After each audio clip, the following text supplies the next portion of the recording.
And there we go, recording on all the things. So you wrote a book, if I understand correctly, about medical things that were going on with your son, right? He was 6 months old, if I understand correctly, and had Um, several open heart surgeries. yeah. He was actually 2.5 months old when he had his first one. He was diagnosed with two congenital heart defects from when he was born. And we thought everything was going to be okay. He was on some medication, and then 2.5 months old, his lips turned blue, and we were like, oh, we got to rush to the hospital. So we rushed to the hospital, and they're like, hey, he's going to have open heart surgery, and it's not even a permanent fix. It's going to be a temporary fix to get him old enough to where we can do a permanent fix. And we are hoping he's going to make it, that long to get it. So he had this open heart surgery. He had 6 over the course of his first 18 months. Okay. And yeah, it was crazy. And then on top of it, we also were constantly running back and forth because the one condition that caused all the problems is typically not that big of a deal. It's SVT, which is like people's heart races. Um, it's basically, like, in medical terms, it's like the heart short circuits. But Okay. what, yeah, and it'll just beat twice instead of once, so it beats double speed. But the problem is the blood doesn't flow super well when that happens, and he had a really bad case of it. And then he also had a bad valve. And so if your blood's not flowing super well because of your heart racing too fast, and you have a bad valve, so your blood's not flowing super well, it can cause problems. And so the two of them really made it pretty rough. Now, were these genetically like genetically trend like passed down conditions, or was it had something more to do with like fetal development in the womb that caused the issues, or a little bit of Fetal, both? I think they were all fetal development stuff. Okay. Um, yeah, we had, so there was some questions about whether or not the one of the medications Stephanie took for heartburn caused it, because they said that there was actually a big class action lawsuit about babies with heart syndromes, that had this happen. And um, we thought about, like, Stephanie's parents kept pushing us, like, oh, hop on this, like, get signed up for this. But I don't know, we didn't feel like it was the right thing. We weren't sure if this, I've worked in the medical, or like I've worked around enough places that get sued to know that sometimes things get sued for correlation, not causation. Mm-hmm. And you don't really, like, in court, a lot of times, unless it's murder, you really just have to prove correlation, you know? Yeah. So I wasn't sure Prove that it was the root causation cause. rather than correlation. But yeah. Yeah.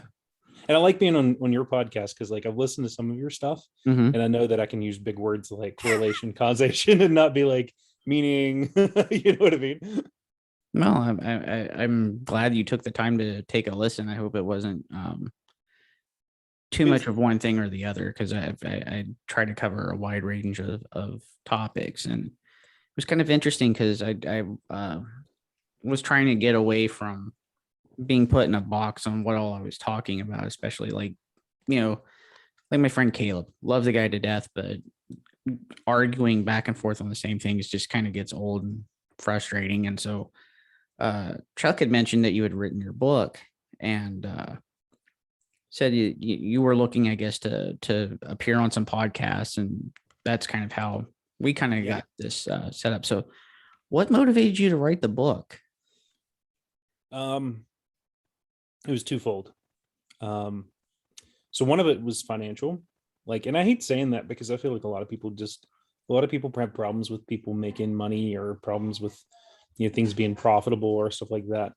I'm pretty entrepreneurial. I was working on developing a phone app, um, and it got too close to what I was doing at my job, and my job was super stressful. And so I stepped away from that, and I was actually praying about it. I was like, God, what do you think about me writing a book about Samuel stuff? And I felt like God was like, yeah, let's do that. So I jumped in, started writing that. But I mean, it was partially because I wanted an entrepreneurial project to do. And then but for me, I'm kind of one of those people. It's like with my job. Like I have to believe in what I'm doing to do it. I'm not one of those people that just wants to do things for money. I want to do things with money, cause, purpose, all that stuff. Like it's nice to be able to do something that that's making an impact as well. And what I went through with Samuel, um, it really led me to an understanding that a new understanding of God, how things operate in the spiritual realm. It solidified a number of things that my mentors and various books and stuff that I've been reading that had been teaching me. A lot of the stuff gets fairly controversial, but it was stuff that I was able to not just read, make sense in the light of scripture, but I was also able to make sense in the light of context of my actual life and say, this is what I'm using. This is working. I'm seeing results. This is cool. So I want to put this down, and I want to put this down in a way that's easily accessible for a reader to come in and say, I get stuff out of this story. Um, I can get stuff out of the story. So I've layered in a lot of the details into a story because I didn't want to write a self-help book. I didn't want to write like a how-to guide. I wanted to write something that people would get through. I've read tons of self-help books, and I get tired of reading boring self-help books. I want something that when I sit down, I go, this is so good. I can't wait to pick this up again. It's so well told. I can't wait to pick it up again. And there's been a few of them that have been like that. A lot of books I've got a lot of stuff out of, but not all of them I come away going, I want to read that a third time or a fourth time or an 18th time, or even just enjoy reading it the first time, Yeah, so So it's kind of interesting because you put a bunch of different propositions forward, or maybe that's not the right way to think about it, but something purposeful and meaningful that was yet in the entrepreneurial thing. You said you didn't want to just do it because financial motivation in and of itself seemed empty. You wanted something purposeful and meaningful. You wanted something that would be helpful to other people, but you didn't want self-help. And so what do you mean by that precisely? Something that was helpful but not self-help? Because well, like mainly like I love the self-help genre, and like genre and what I've got out of it, and the ways that I've developed in life, and the ways that I've moved forward in life. What I don't like about it is that so many of the books that I would actually recommend to people are not always super well told books. Sometimes they're not always well told stories. They're not always easy reads. I oftentimes find myself going, I really don't want to get any farther in this book. You know what I mean? It depends. I mean, sometimes I'm in a good, like, I'm excited about reading it. And I'm like plowing through. And then sometimes I'm like, okay, I'm going to do this because I'm being disciplined and being consistent, but I'm not going, I can't, like the last book, self-help book that I remember that I could not wait to stop reading was Never Split the Difference. And it was written by an FBI agent about negotiation tactics that he learned from the FBI. And that was a book that, like, it was so good to read. And I learned a lot from it. But it was like really a good read. And I was like, I want to write something that, like, when I was a kid and when I was a teenager and when I was in high school, and even out of high school, there were sometimes when I had books and I would take the book with me and I'd be sitting at a stoplight going, can I get back to where I was at? This is such a good read. I can't wait to put this down. Or I'd like hide in my bedroom and like read all weekend because I loved reading fiction books and I loved reading fantasy and I loved reading stuff like that. And I wanted to get back to something that for people was something they could enjoy reading, you know? I can understand that. I guess it's just I guess where I'm having trouble connecting the dots is what you were going with your son would be considered traumatic in psychological terms. You're dealing with serious illness in a child, dealing with all the medical issues that can come with that, and then most people when they write about something like that, it's like a way for processing the trauma. Kind of going through it and kind of really processing and abstracting out things that would help, I guess, process that to the point where it's less traumatic because you're able to put your thoughts down about this on paper and really go through that, and really have a chance to analyze it and really look at what was going on. And you've turned that into a sort of self-help genre. Is this kind of like geared toward parents who've gone through something similar with children that have had like serious illnesses that could have had very disastrous consequences. Realistically, so I've I've had a lot of people read my book, and I've got some good feedback. And I was literally just talking about this weekend with a couple of different people. One of the I want to reach the people who are going through something right now, but every single person who's really going through serious stuff right now that I've given the book to has told me, I can't read this right now. This is just too close to home. I'm dealing with too much stuff. And so actually I'm writing a series of blog posts for those people to go over the same information without the story. So that way it ends up being like self-help, like, let's walk you through, this is a step-by-step guide to bring you through stuff.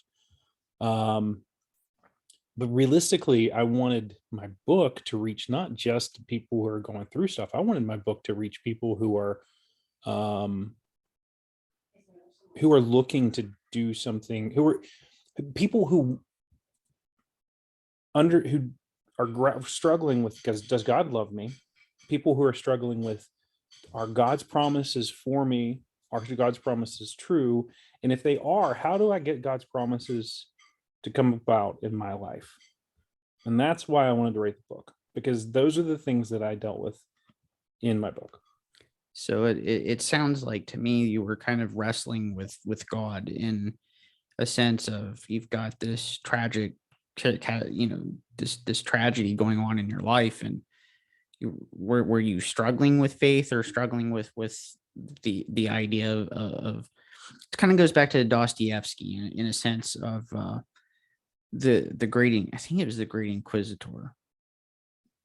I think it's that part in the book, The Brothers Karamazov. I don't know if you're familiar with that book by Dostoevsky, but the arguments that are made in that book is Dostoevsky really made a really good argument for and against the existence of God in the characters of Alyosha, and I think it was Dmitri Karamazov. And Dmitri lays out the case that if God did exist, or then why would we have all this terrible suffering in the world, and why would terrible things kind of happen to innocent children? In a sense, it's kind of the same argument Stephen Fry has made, as far as his lack of belief in God, let's say. And so was this a way of you kind of wrestling with that in response to the thing that was going on with your son? Not really. In context, like, so I feel like that there's two views of God, and I feel like both Christians and non-Christians both tend to gravitate towards this view of God, that God's fully in control and he's the puppet master dealing with things, and it's how close he is or far away he is and stuff like that. For me, I entered it's only when I unmute my microphone that everybody starts pecking. My son's in there like pecking at his plate with mac and cheese, and you can hear it in the background because I hear it in my mic. And so for all your listeners, I apologize. It's okay. I've had people with their kids like hanging around and stuff while we're trying to have conversations that go into the religious or the political and everything. So I mean, it's not like this new thing that just happened. So you don't have to worry about that. Yeah, no, he's a wild man. He's so much fun. So, but everybody wants to view God as like this, like the one that's fully in control. And I actually don't agree with that statement. So when I read Genesis, I read that God gave control over the earth to man. He said, go, I've given you full dominion over the earth. And so when man sinned, and when man chose to not follow God's word, God's dictation to him, they in my opinion, they relinquished some of the power and authority to Satan himself.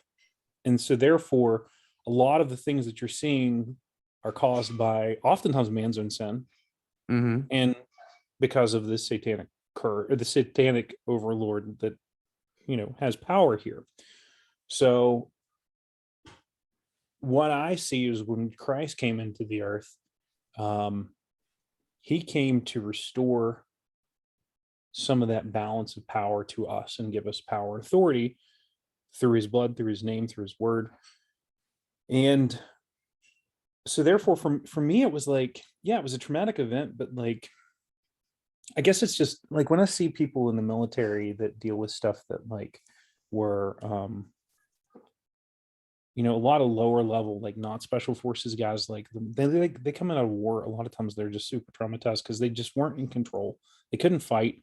They had people telling them stuff. Things didn't make sense. And I think there's a great scene in Chris Kyle's American Sniper where like, was it that one where he comes to his brother and he goes like, his brother's just like completely like, you can tell he's in shock over everything. And then he's got a sense of purpose as with all of his struggle. He feels like he's in control. He feels like he has a purpose. He's a battle to wage war against. I think for me, like as I was going through all this struggle with Samuel, like I knew it was in a war, and I knew God was on my side fighting for me. And I knew that like I had things I could do to fight back. Pray, stand in faith, sing praise and worship, confess God's word over my life, and stand in belief that God's word was going to be true. Excuse me. And that it would come to pass. That's kind of interesting because, like I said, most of the time when people write about traumatic things like that, it's a way of processing. It's kind of like narrative therapy in a sense, writing down all the things that have gone to the best detail that you can, and kind of, okay, well, processing is like, because sometimes guilt is like one of the big drivers of depression when it comes to like something tragic like that. Someone takes guilt thinking it's their fault that this happened or whatever. And so when you carefully lay out all the details and everything, it seems that it's like a reprocessing that the person comes to the realization that things aren't their fault, kind of thing. So I guess what I'm getting at is, the thought processes behind writing the book, because, it's obviously not within the conventional realms of motivation that you typically see. And then it's interesting that the way you lay out the claims about God, because as someone who's interested in the psychology of religion due to, influences like Jordan Peterson and Carl Jung, it's to me, it's like, for me, God's more like, what is the highest mode of being that a person could try to embody and act out in the world? Because of the idea that, God created being itself, or manifested being itself through truthful speech. And so the idea behind that is to say what you know to be true is, and to act out those values in the world. And if you do that properly, then, your life, to the degree that it can, will work out for you in the best way possible that it can. And then, of course, there's the figure of Christ there, which I think is the ultimate hero archetype. You could say that's the ideal man. That's the ideal man whom we have what would you say that the idea in the Bible is the truth, the way, and the life. It's like, okay, so what does that mean precisely? Well, that means somebody who tells the truth. There's this pattern of behavior that you can imitate and act out, and by doing so, good things tend to happen in that sense. It's still something I'm trying to figure out, so I'm not going to sit here and try to say that I have it figured out, but I am trying to figure it out. So we're all wrestling with it, man. It's one of those things. It's like, yeah, it's actually this is a complete tangent, and forgive me, this is kind of my personality. It cracks me up with the hero archetype, because in nerd culture, sometimes people will joke about teaching a robot to love, and how it's like but really it's a hero archetype that you see in a lot of movies about robots, actually. But what it really is it's always funny, because it's always the robot comes onto the scene. No, my dog's running around going crazy. He's got the zoomies, and he's going to come attack me. Awesome. He's a Shih Tzu. Oh, we've got 2 pit mixes and a Husky Greyhound mix. So they've barked and they've howled in the middle of podcast too. So I mean, he's got the zoomies, which, yeah. But it really ends up being a robot coming, or an alien, so to speak. But the robot kind of does it well, like something foreign, not human, coming in and learning and loving and falling in love, and then sacrificing themselves for the person that they love, which is really, once again, what you're talking about with Jesus being the ultimate archetype. Like, all of your stories are really, like, all the major archetypical stories in literature tend to echo back to that. And the reason I think it resonates with us is that like, if you're a Christian, I don't know if you are a Christian, I didn't ask, and forgive me, I'm assuming that I was assuming that you are, and it's okay if you aren't. Like, I don't try to push, I just try to talk from my viewpoint, and even for anybody listening, it's fine. Like, be who you are. Everybody's figuring things out. But anyway, so many of our classic story types, our archetypes that we look through, are based on some story in the Bible. When that one, the teaching a robot to love, is really Jesus comes down as God, as man, like in the image of man, and loves, sacrifices, and then of course resurrects, because you have Big Hero 6 and they come back. Because Big Hero 6, like, they can come back. Big Hero 6 actually came out in the middle of, like, right at the same time Samuel was having all this stuff. So it's actually one of those stories that I fell in love with. I remember, did I send you a copy of the book, Sean? no. I'm so sorry, man. I usually do. I'll send you a copy afterwards, but I apologize I haven't sent you one before, because I usually like to have it in people's hands so they can, at least have a good understanding, because you're not just sitting there going, what in the world is this dude talking about? You know what I mean? No, But you're doing a way better job than most people would. well, it's because I think a lot of it has to do with my clinical training, trying to sort out to the truth, by, just asking questions and find the right thing. And it's funny, you talk about Big Hero 6 and the layout of the story. That's the same as the Iron Giant, in a sense, which was a big animated film in the 90s. And it even harkens back to Pinocchio, in a sense. Pinocchio is this artificial wooden puppet that makes some mistakes here and there, and then redeems himself after he goes into the underworld. That's when Pinocchio, goes to look for his father, who was, mysteriously swallowed by a whale. There's the element of sacrifice by being willing to be swallowed up by the whale, rescues his father, and then, of course, is brought back to life as a real, genuine, real boy and being. And so it is an archetypical story that follows those same lines. Dude, it's been so long since I watched Pinocchio. I was probably younger than Samuel when I watched Pinocchio, and I don't remember the story, actually. I mean, I remember elements of the story, and I remember elements of things happening, but I don't remember the story. So I'm glad you shared it, because, like, I would not have picked up on that. I'm muting it just so that we don't get background noise when I'm not talking. No, that's fine.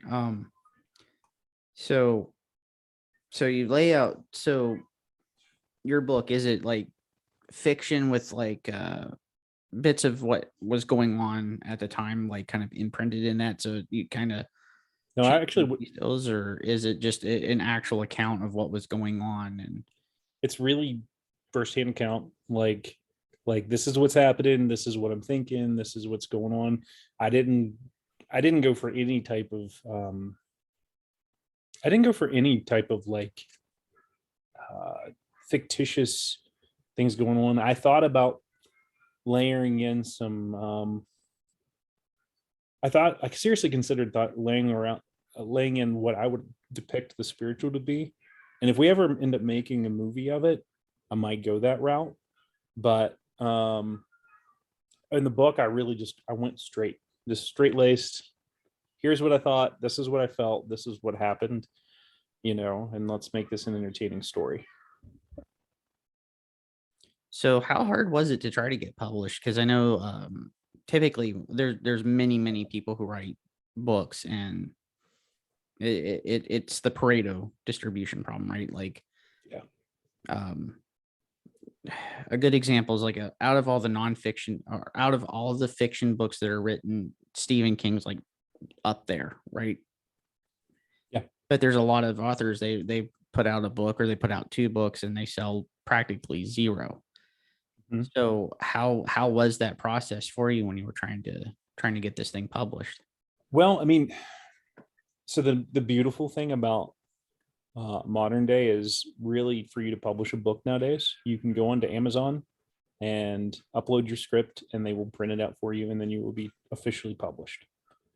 I didn't go that route, and there's people who have. BookBaby does that. There's 3 types of publishers. There are traditional publishers. Mm-hmm. And what I was told by my publisher, who's a hybrid publisher, because there's hybrid publishers where you pay out of pocket, which is the route that I took. You pay out of pocket for everything a la carte, and then there's self-publishing. In modern day, self-publishing is actually pretty simple. There's companies that work with people to help they make that happen, like BookBaby. Amazon actually does it as well. With digital copies, you don't even need to print a copy anymore, and you can upload it and sell it off your site, and then technically you're published as well. So the big thing is there's a lot of things that people don't know and people do know. What I was told by my publisher about getting traditionally published was that nowadays, I mean, it's always a money game. I love that quote from Cinderella Man about, like, have you seen that movie?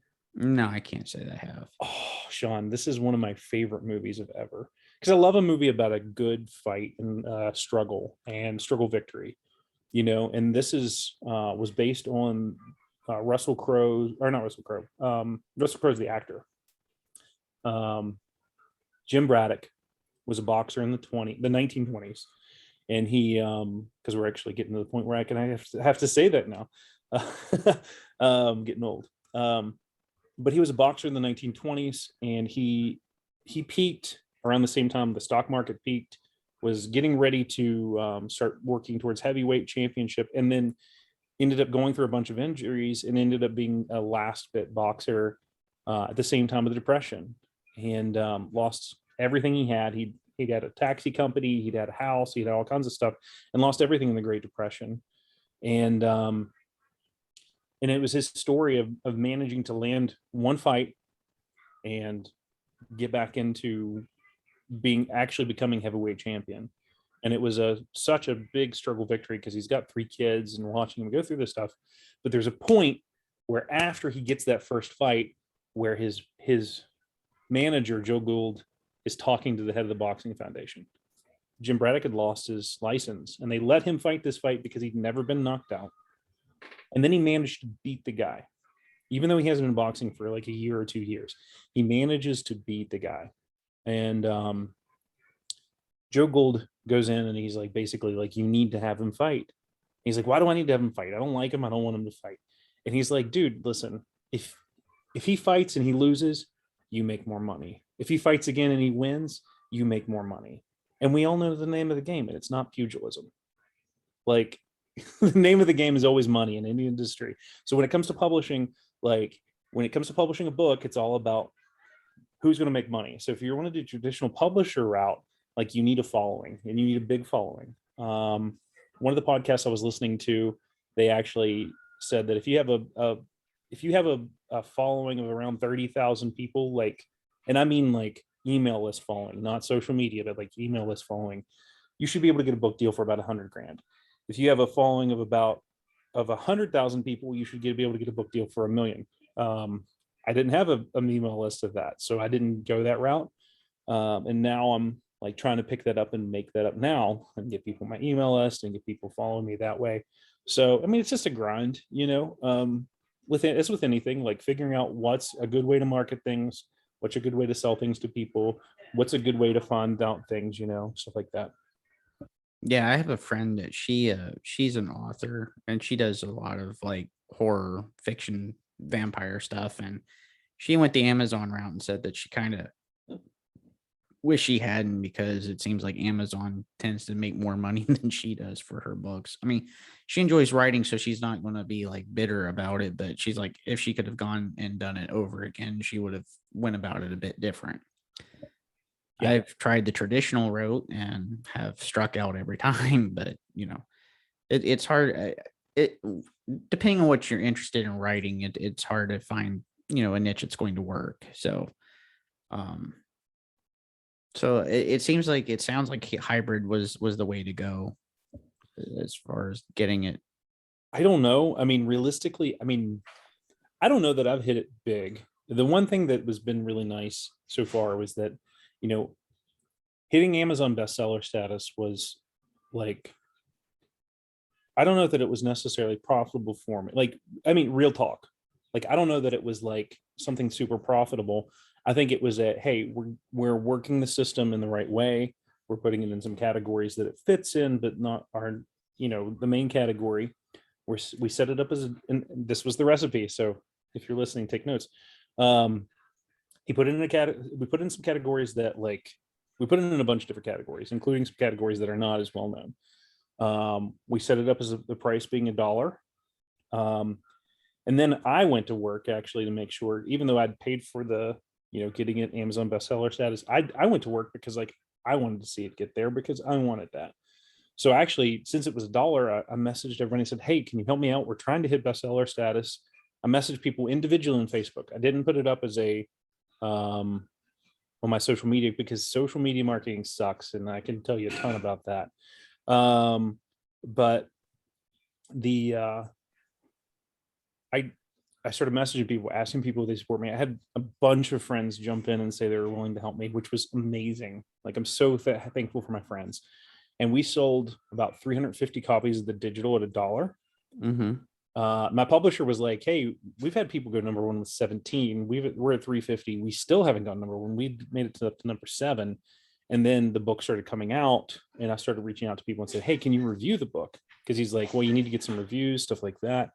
And then it was wild. As soon as we started as people started reviewing the book, my stats went way up and I bumped up to #1 in one category. So I would like to be a #1 bestseller for everything on Amazon, and as the #1 best-selling book, but I'm not there yet. But I don't know. It's one of those things, and the reason I bring up the email list, like social media, first of all, limits what people see. Like, their social media is, once again, it's a game. They're trying to make money. They're trying to whatever, and their way of making money is engagement. Like, if you have a post that makes people pissed off or makes people excited or makes people click on it or like it or whatever, people will follow you and you'll get all kinds of attention, and they notice that, and those are the things that they want. So they're going to bring up posts that bring that, because it brings engagement and it gets people keep coming back to the platform so they can bring ad dollars there. So when it comes to you making, like, when I put links out, sometimes I'll put links out, Sean, that nobody sees. Like, literally, I will go message people and say, hey, did you see this? And then they'll see it and that'll be it. It'll get like 2 likes. When I put the picture of me in the studio with my book, like, that got almost 300 likes, which was like, well, that's crazy. The difference in what it is just, Oh yeah, I mean, I totally understand what you mean by when things tend to go unexpectedly. Like, for example, the book reviews that I do typically tend to be the most listened to. The psychology lectures are the next popular. The regular conversations on SoundCloud, 30, 40 listens, which isn't bad. I mean, like I said, I started this off as an that's pretty experiment, awesome, actually. just to see what would happen. I was lucky enough to be able to get Travis Pangburn, the guy that organized the Jordan Peterson Sam Harris debates, and that went, I think I had like 3,000 4,000 listens within like a 48-hour period, and I thought it was a joke. I thought something had gone wrong somewhere, because I just wasn't expecting that, like, at all. It was just absolutely insane to me that had happened.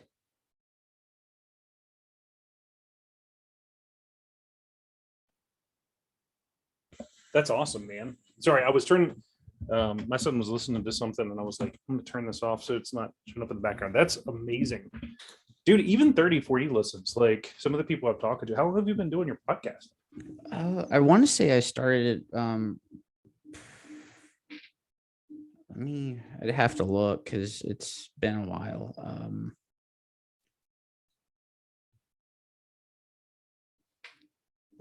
Since I want to say summer of 2018. I started off after I read 12 Rules for Life and thought I'd review it just kind of see what would happen. And that had like 100 some, that has like 100 some plays. And I'm like, okay, well, there's something for this. And then I started getting some friends to come on and, some people kind of like those conversations. And then, SoundCloud seems to be like where I get the most listens. Like for YouTube, for example, my psychology lectures, I get like hundreds of plays. The podcast episodes, like maybe 4 or 5 people watch. And I know I'm not, I'm just not a YouTube commentator that commentates on everything. And I know I'm not the most I don't do like a podcast a week like I used to, just because life gets in the way and people are busy. And Yeah. No, man, you have to forgive me. I've worked in data for 13, 14 years. So like every single statistic, I'm sitting here going, let me think about this. How does this fit? How does this line in? Like, I used to work for an oil and gas company. It was actually in the Fortune 500. It was a $10 billion company. And actually just merged with another company. Now it's like a $17 billion company. But at one point they literally sold off all their assets, and I was the only one working on the asset doing, like I was with a team that was doing stuff, but some of the stuff I was doing all by myself. And one of the things was like actually selling the asset every year, like putting together a sale thing. So I'm really comfortable running statistics and running data and doing deep dives into data and the back end of it. I'm a super SQL nerd, you know? So when you start like citing statistics and your trends and stuff like that, I'm like, this is amazing. You know what I mean? I like this stuff. This is cool. yeah, I mean, I'm not a big statistics person, but statistics makes more sense to me than because that's probably one of the reasons why I went into psychology more than say the hardcore sciences, is because me and calculus don't get along. And so at least with statistics, it's like the numbers mean something. Like, okay, well, here's a sample population. This is your standard deviations upon these lines, whatever it is that you're measuring. And so it makes sense to me in that context of like, say, psychological research. Like, for example, if we're going to look at, let's say, a sample population of X, right? Whatever that might be. Well, you could say that population is a sample of a population of people with antisocial personality disorder. And so from a big 5 perspective, one of the predictor scores is very low agreeableness. So on the reverse end of that, disagreeable people are exploitative and callous. So my thought is, well, people that might score higher along the callousness lines tend to be more resentful and just want to see things burn, and they're just out to make everybody miserable because they're miserable. Whereas the more exploitative types would probably be good predictors for, say, psychopathy. Those are your predatory types that are, they're not just out to make everybody else miserable, but they'd look at other people as, okay, well, what can I get from you to get what I want? And then once I get what I want, there's no need for you anymore, in a sense. Right. Because psychopathy and antisocial personality, there's not a whole lot known as far as like, we know that it manifests itself differently based on individual differences, and the best way to measure individual differences is personality along a big 5 perspective. Okay. And by the big 5, what do you mean by that? So when you look at all the ways that you can describe people and you factor all the adjectives together, they all clump together along similar dimensions. Like, so say someone's typically happy, more sensitive to positive emotion, and they're sociable. All of those factor together in the trait extroversion. Or if people are more depressed or anxious or more irritable or emotionally unstable. They're more, that all factors together into trait neuroticism. Agreeable people are compassionate and polite. They're also altruistic, they're self-sacrificing, and it's considered the maternal dimension of personality. Conscientious people are dutiful, industrious, orderly, neat, tidy, procedurally. Everything has to have its own certain place. Of course, all those things factor into conscientiousness. And of course, people who are interested in art, music, nature, things of that nature, are interested in aesthetics, that factors in to trait openness, along with people who are interested in abstract thinking, philosophy, science, technology, mathematics, gadgets, and all of that, which is another facet, which is called intellect, which factors again into trait openness. So entrepreneurial types tend to be very high in trait openness. I was going to share my screen because I found it. I'm a diagram guy, so I'm following along with it. I found a diagram and I was trying to share it. So I could watch what you were doing and then like be like, okay, this is this one, this one, this one, you know what I mean? Mhm. Very cool. Yeah, I wasn't going off any diagrams. I've studied personality for the last 4 years, so I kind of know the research pretty inside and Yeah. out. I need pictures though if I can build a picture in my head, then I'm great.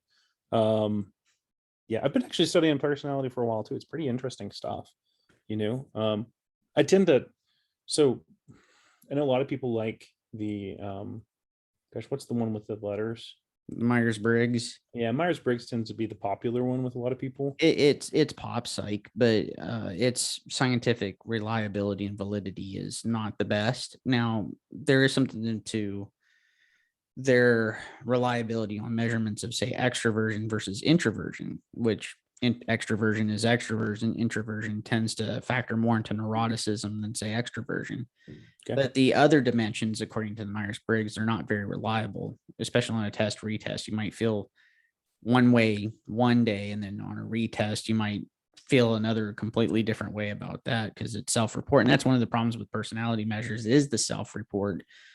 Yeah. But different instruments have better reliability and validity on test and retest. So taking one person, have them fill out the form, wait a couple of weeks, have them do it again, especially in sample populations, and you can get some pretty good, reliable, and valid results. Yeah. We went through a marriage mentorship class. My wife and I did. And I mean, I know pretty much like 38. I've done a lot of self-study, a lot of study. I've been studying personality for probably 10 years, you know, but through like, not like you've been studying personality, like you study like, you know, the deep dive psychology stuff. Like I've read stuff like most of mine tends to be more around like Socratic method. So it's like extroversion, introversion, task oriented, people oriented in the traits around that. So like Marie Litauer, wired that way, stuff like that, which you may still consider pop psychology. That's fine. Like I know I'm not a psychologist. I know I don't have any letters next to my name, except for the RL, you know. I guess I do have an EIT for whatever that's worth, but like, you know, most engineers coming to college have that. But the to me it's really interesting studies because it's cool to be able to say, hey, listen, this is what makes a person tick, this is what makes a person go this way. Like, and even the book that I mentioned earlier, like the gosh, what was the name of it?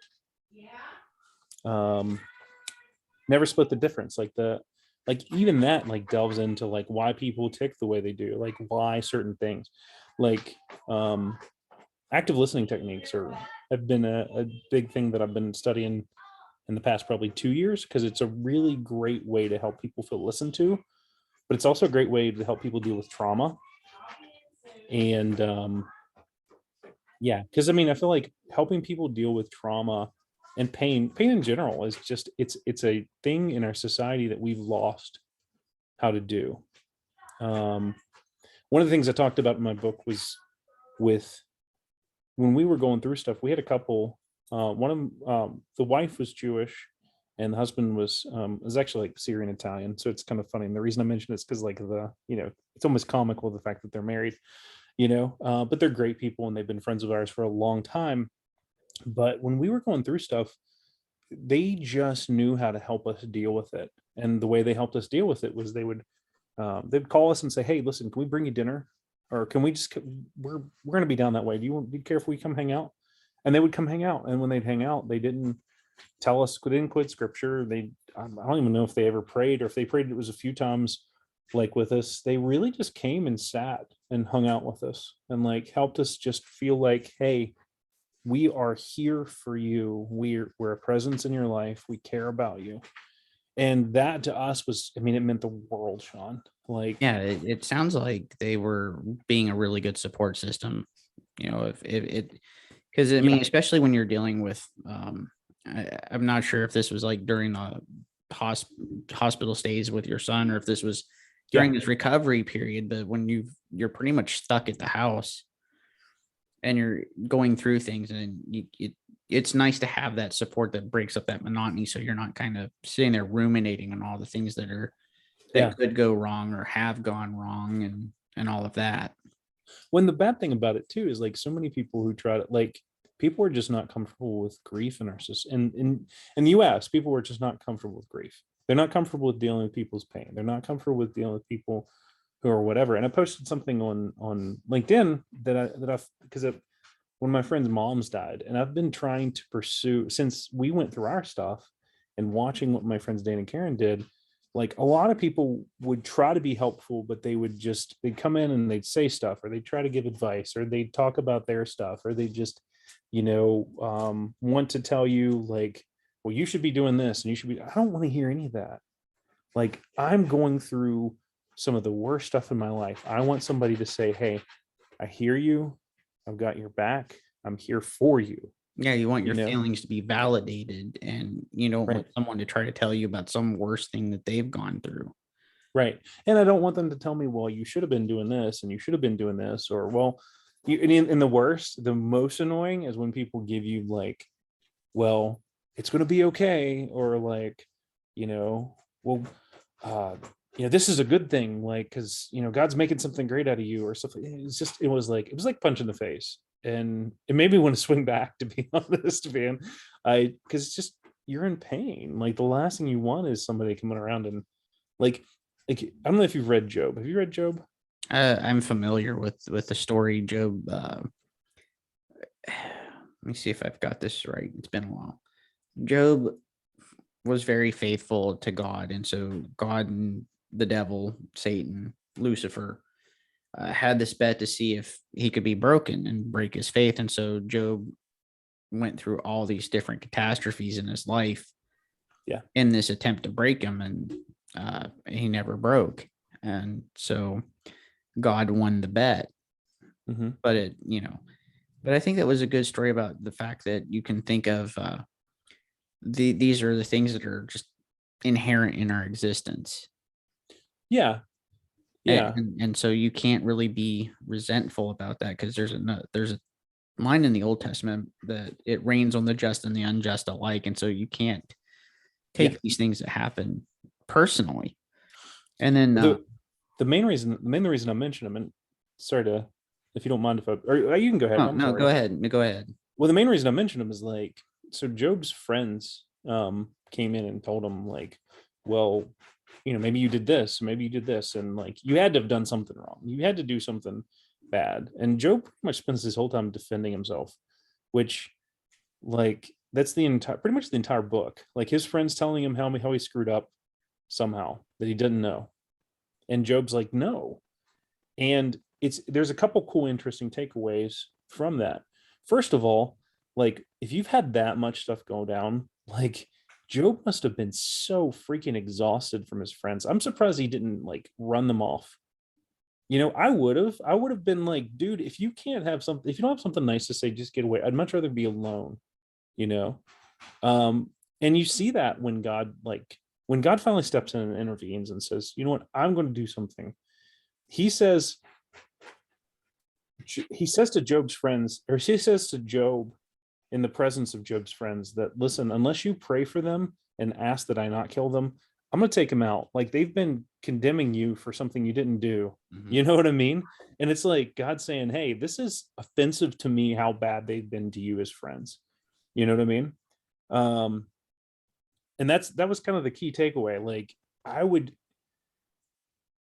sometimes well-meaning friends being there trying to be a support system are worse. You know what I mean, than the ones that are the ones that aren't. Well, you want people that are just going to, they're going to try to support you when things are going well and be genuinely happy for you and not be envious of it. Yeah. And you want people that aren't going to try to one up you when things are going horribly wrong. And you don't want people that are going to secretly be happy that you got knocked off whatever pedestal that you were supposed to be on. Right. And that's, and there's a injunction in 12 rules for life, make friends with people who want the best for you, and you'll know who your real friends are when tragedy strikes. Yeah. The thing to be taken, I guess, that I took away from Job when I reread it years and years ago, and it seems like, wow, what a rotten thing for God, who's supposed to love you, to do, is to go through catastrophe. But when you think about existence itself and how full of tragedy it is, it's like, if you could have everything that you wanted and you could be anything you wanted, then there really is no being itself, because you don't have any constraint. Because one of the things that I found interesting is, if you tell someone, okay, we're going to play a game and you can move any way you want to and you go first, but you haven't explained any constraints, they're frozen in a sense. And Kierkegaard talked about that in his book Fear and Trembling, that existence is full of constraints and suffering and terrible things, and that anxiety is just the default condition that human beings find themselves in. But that's what makes life kind of worthwhile, that you have to find the meaning in the suffering for that. And that's a injunction that Nietzsche put out in, I believe, I want to say it was either Beyond Good and Evil or the Genealogy of Morals, where he said, suffering is just kind of part of life. The idea of finding meaning or to live is to find meaning in the suffering, something like that. Mm-hmm.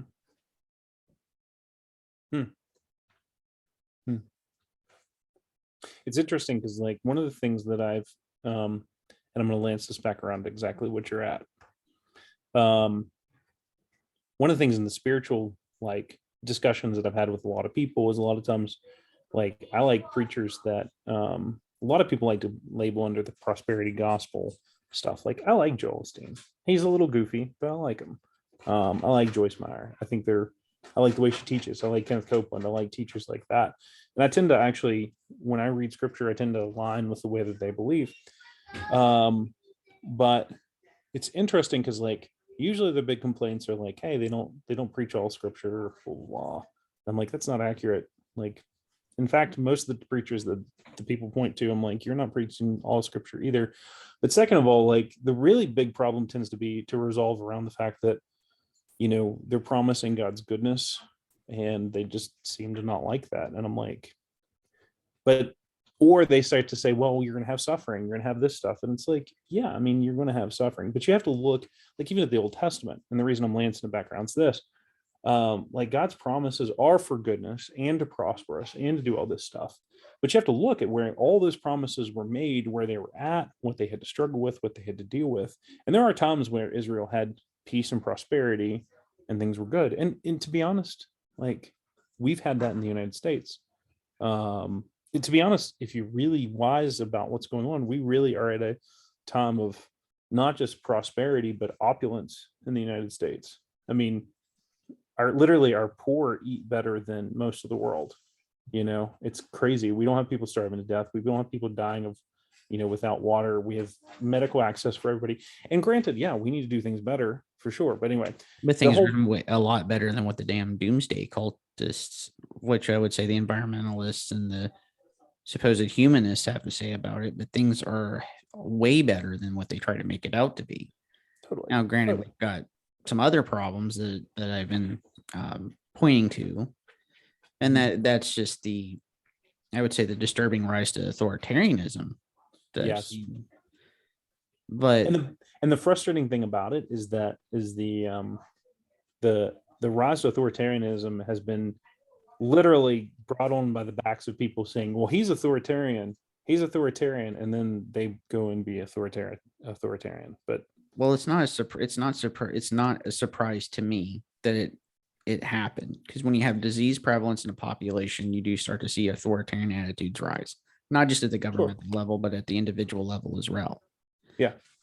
Um, Now, if someone would have told me, a year and The a first, half ago that Australia would be having internment camps for people, I would have said, okay, that sounds like, Alex Jones territory, but yet here we are. yeah, I know, right? Do you are you comfortable with me giving COVID statistics that don't fit the narrative? Go for it. So one of the things that frustrates me the most is the COVID statistics. Nobody's actually doing the COVID statistics. Nobody's actually taking death data. Nobody's actually taking stuff from this. I use the CDC for all of my stuff, like to do data analysis. And I did this from day one.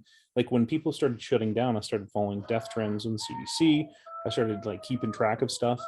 The crazy thing, and the thing that pisses me off the most, is if you look under the age of 55, like you're statistically, COVID's not that bad. Like death wise, you're looking in probably flu territory. Once you get above 55, it's really bad. And then You're looking. depending on your health condition that you may or may not have, it is also going to exacerbate the problem. I've looked at the Sure, data. It's like sure. one of But I the mean, things that even if you really, take that out, like it's still like under 55, you're still just not that bad. It oh, is. I'm Sure. not disagreeing with you on that at all. What Yeah. I'm getting at that I think is a problem is the way that the damn data is presented is you always see the new case rates Yeah. or the hospitalization rates. You never see the death rates. You're about the same age as me too, right? You're 38. Mm-hmm. Did you follow politics much when Obama was president? No, I didn't really become politically involved until Trump got elected. Okay. Um, I was not a big fan at first because being No. more temperamentally liberal, it's like dude has a problem with saying things that aren't necessarily politically correct. Yeah. And fine, fair enough. I think what kind of woke me up to what the problem was the irrational reactions to Trump's election that I just never understood. It's like Yeah. we can have an argument about Trump's personality being disordered. I would say he probably has narcissistic personality disorder. I would have to see a full assessment before I would make that clinical claim. Sure. Yeah. Yeah. But But the reaction was so irrational and insane. And so then I really kind of started paying attention around 2018, 2019, and just how crazy the radical left had become. I don't recognize what I it's so funny that my positions now are considered conservative when 20 years ago they were considered liberal, and I haven't changed my positions on anything. It's really that's how insane things have become. yeah. And Well, oh, go ahead. And you keep talking. You're going good.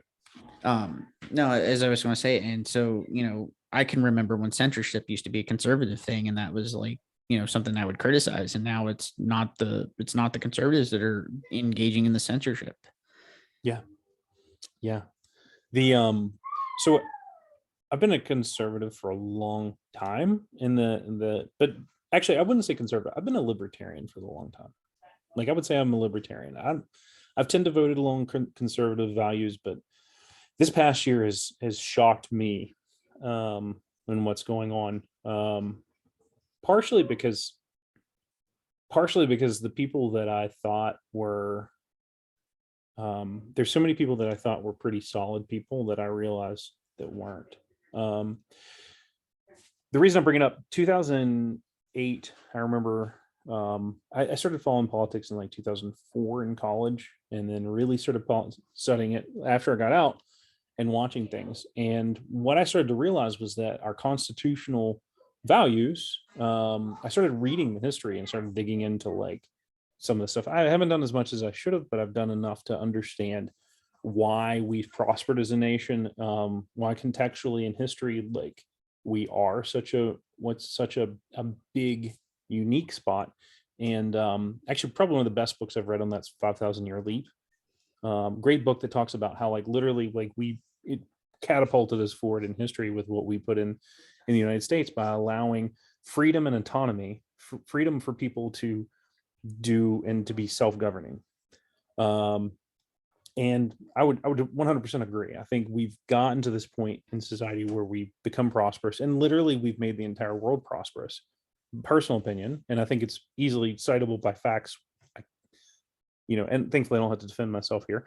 You know what I mean? But I think it's quite easily accessible to say that because of what the United States did, and other people wanting to follow suit, they've moved forward. I mean, we've even come to the point where communist China and communist countries look at us and go, well, we want to be communist, but what they're doing with freedom and this seems to make things better. So let's let them have a little bit of this, and let's let them have a little bit of that. Well, You see I that. would push back against that, and the fact that Hong Kong was a free nation under British rule, and then I can remember early 2019, 2020-ish, Hong Kong, they were trying to actually push back against the Chinese Communist government coming in, trying to annex Hong Kong. Mhm. And Yeah, I it remember that. doesn't sound like Chinese Communist Party is open up to freedom when people from Hong Kong are having to make medieval catapults They're to still try to communists. defend They're their country. yeah. And sorry, I wasn't trying to say that in any way, shape, or form that they are. Oh, hold on 1 second, Samuel, going out, please. Now, go. Sorry. Now. And I wasn't saying in any way, shape, or form that China is like pro freedom, not in any way, shape, or form. What I basically meant was that, hold on 1 second. 1 second.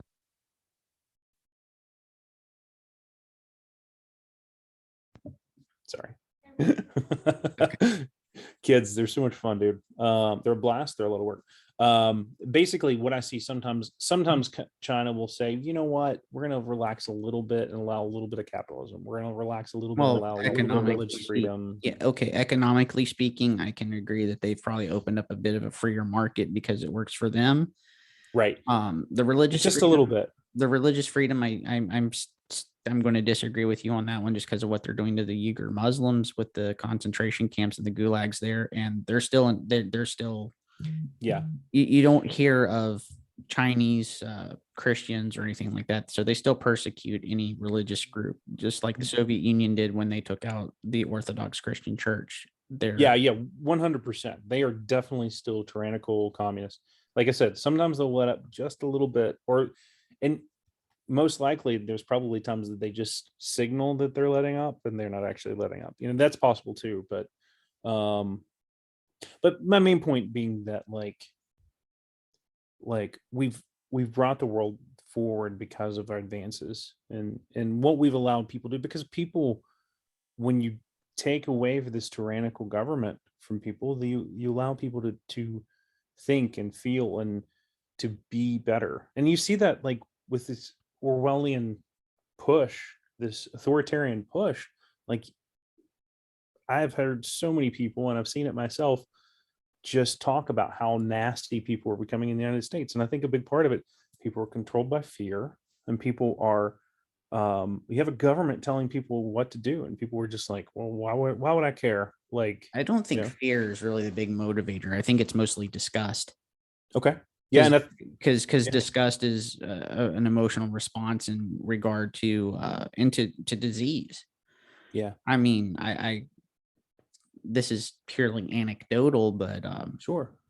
When I took a second job at Lowe's, I was outside, in the parking lot with a face gaiter down just so I could get fresh air, and I had a lady call me a filthy mongrel, and that's part of the markers for when you have disease prevalence in the population. Look what happened in Rwanda with the big malaria outbreak that happened in 1993 between the Tutsis and the Hutsus. Right. I actually don't. I know there was there was a conflict there. I don't know the details. So there was a malaria outbreak that occurred. One tribe got sick. Mm-hmm. They saw the other tribe as vectors of disease, and they decided that they were going to take out the other tribe before they were taken out by the disease, and it led to genocide. Or gotcha. You can kind of sadly see. I was going to say, if you look back at what happened with Germany, it wasn't solely the economic burdens that they had to bear after World War I when they had to pay back war reparations to France and Great Britain. It wasn't solely just the uh, brutalization of the men from World War One. It wasn't solely the conspiracy theory of being stabbed in the back because of their pro-Germany stance and nationalism there, but they had a tuberculosis outbreak that they also blamed on the Jews as well. That's where the Gotcha. idea that they were vermin and pests and all of that. And so Right. you Makes sense. put disease prevalence in the population. You start to see disgust and people act in disgust. And the things of see that's one of the things I've had a major problem with when it came to this idea of xenophobia. It's like, no, you run away from the things you're afraid of. You try to destroy and burn the things that disgust you. Mm-hmm. I would agree. It's well said, man. I'm processing it because you said a lot of good stuff. I mean, the clinical literature on that is, well, it's not really clinical, but the psychological literature. I mean, Jonathan Haidt's done a lot of work on disgust. A lot of my own readings of World War II history and looking at Hitler. I mean, there's a book called Hitler's Table Talk. It was his secret conversations between 1938 and 1943, and his secretary just wrote down his random utterances at dinner conversations, and he always talked about Germany as a body and needing to be clean. And Hitler bathed like 4 times a day, and one of the first things he did when he took power was he put in these beautification programs. He like cleaned up the factories, and one of the things that he did besides planting flowers outside the factories and having them cleaned up was the use of Zyklon A, which was what they based Zyklon B off of, and was killing all the rats, getting rid of all the pests. And of course, it just kind of evolved from actual rats and pests to using Zyklon B in the camps. Gotcha.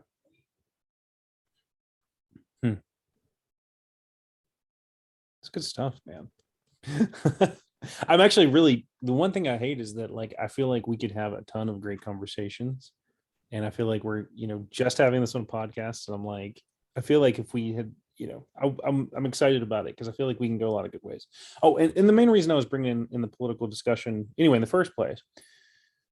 So what I had started to realize is that the Constitution, the pro freedom, the ability for autonomy, self autonomy. I saw the Democratic Party in 2008 pushing things that were very much against constitutional values and original thought values of the Constitution. And I saw that in a lot of ways with Obama. And at first I thought it was like, I thought he was naive at what he was doing. I thought that he was like, he believed in the principles, and that he thought that they would bring things better, but didn't realize they would actually make things worse, and what I realized is that like the more I watched and the more I listened and the more I watched about what he said in public and then he actually pushed in private, with the laws that he pushed and the way he ran his alphabet agencies and the way he did all these types of things. So one of the things that I realized is that he really believed in the push for authoritarianism, the push to lay the groundwork for authoritarianism. And yeah, so I mean, I watched that for 8 years. I don't know if I would necessarily agree with consciously going toward authoritarianism, because there's some things that I don't agree with that he did. Let's be perfectly honest. The things that I agree with was like, the legal marriage for all, the marriage equality thing. Like there's no reason why we should not allow people to get married to other people. Let people, personally, the state needs to stay out of what people's marriage businesses anyway. But to legalize it across the board, I thought that was like the one good thing that came out of his presidency. The worst thing, and it may have been, good intentions and bad ideas that led things worse, was the Affordable Care Act. Like you can make an argument that the insurance companies are corrupt, and a lot of them are. We can make an argument for that. Sure, definitely. We can make an argument for there are people that genuinely get hurt on the job or you get sick. These things do happen. And we do need to look out for those that can't look out for themselves. You can make an argument for that for a while, but you don't use legislative force to make people make purchasing. You Healthcare. don't you the government should not coerce people to make make purchases that people don't want to make. 100% agreed.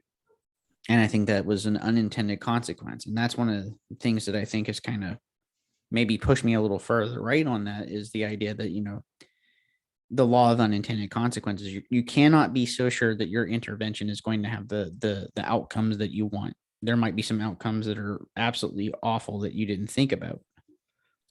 I'm going to test some thought here. So, I mean, this is kind of what I believe, but I'm still testing the thought on it.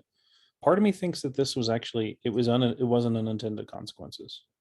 Part of me think that it was actually purposeful. And part of the reason that one of the best and easiest backing thoughts that I have about that is that look at what the media coverage has been, the concerted media coverage has been, and the concerted media coverage has been basically that the Affordable Care Act worked, and that the people who were having problems, it didn't happen to them. I mean, now granted, everybody knows some people that it did to, but if you don't know very many people and you're only listening to the news, according to the news, the Affordable Care Act still was a great thing for everybody.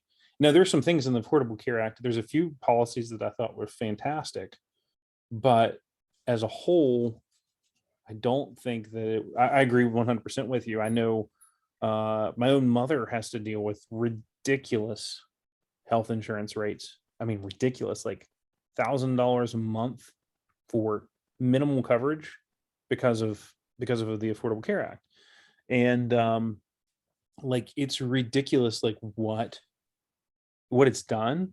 But part of me thinks that it was actually, some of it was purposeful, some of it was known what it would do. And I see that I can see your point, like on the idea of making companies provide insurance where they normally wouldn't. That was a purposeful thing. Yeah. And you can make an argument for some businesses if they've become corrupt, and you can't always. I always try to attribute incompetence rather than malice when things typically don't work out the way they're supposed to.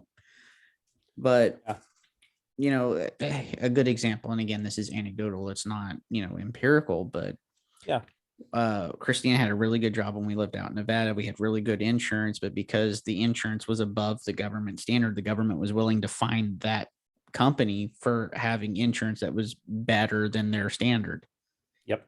And so everybody that worked for that company suffered because of it. Their quality of insurance went down because of the government standard. And I thought that was wrong.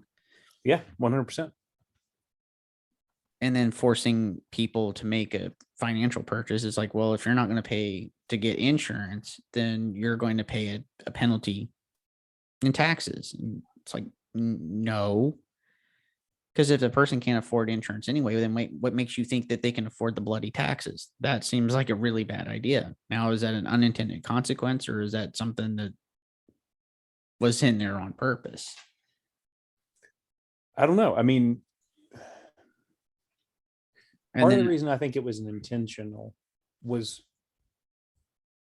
first of all, if somebody sees something that's causing problems and it's told to them, like, why are they not fixing it? Why are they not saying, you know what's there? I mean, the Affordable Care Act has been passed since, did it get passed in 2012?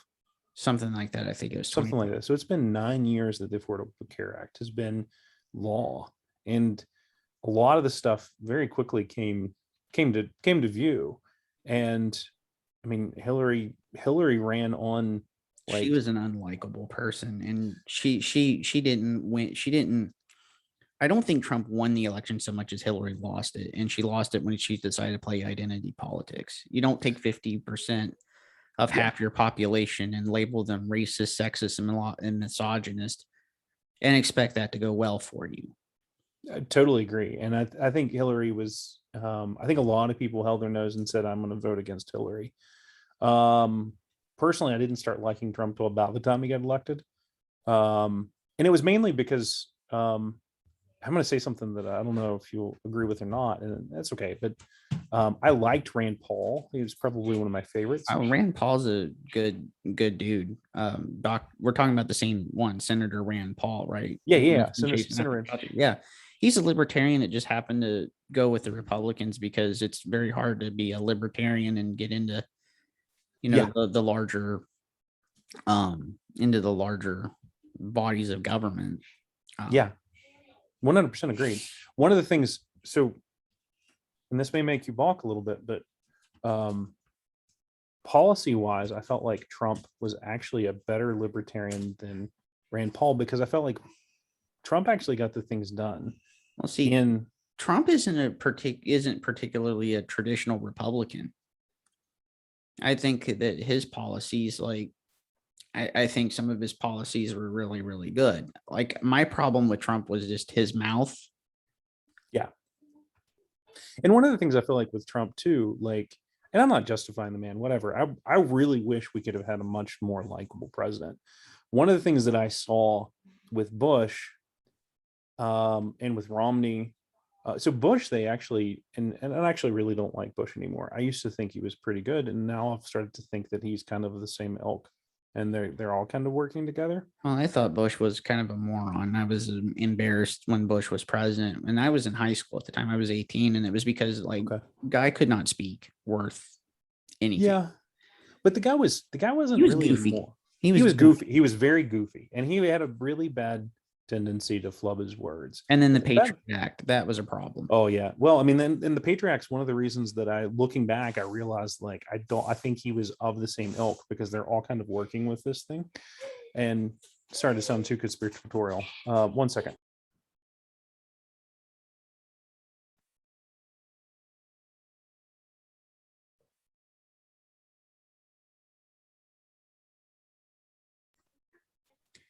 I'm trying to keep it silent. I usually am much better at this, man.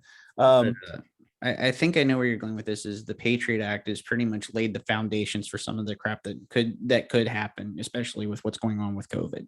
Yeah. Well, I mean, if you look at that and you look at Snowden and you look at, like, all these different little points of light of what's going on, and, like, knowing what I know about data and knowing what I do about running data and being able to run data. And a lot of people will say, like, oh, they can't track everything. I was like, why do you think that? Like, literally, I can speak something. I can guarantee there's going to be things hop up on my phone right here. Yeah, there's going to be things that hop up on my phone as ads from our conversation today. Like, I talked one time to a guy in McDonald's about, he was selling his motorcycle.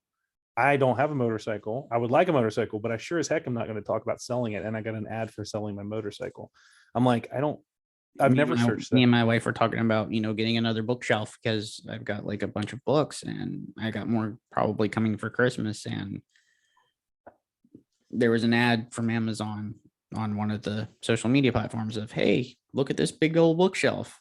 So yeah, you're I don't think you're being conspiratorial at all. Yeah.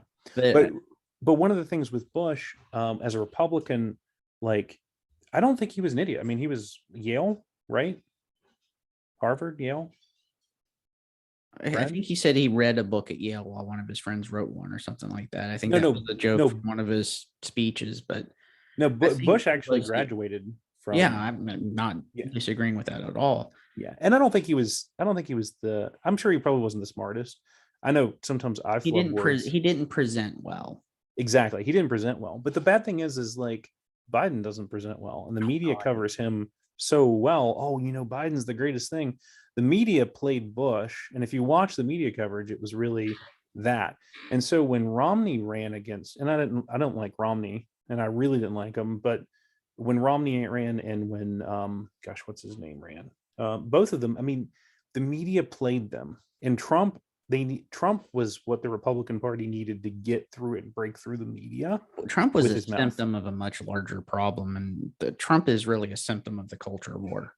Yeah, no, I agree. But the media swings so far left that you really could not run a Republican candidate that doesn't cut through the noise, because they're just going to get washed over with, oh, hey, look who our next Democratic president is. We didn't really see the corruption in the mainstream media until after Trump got elected.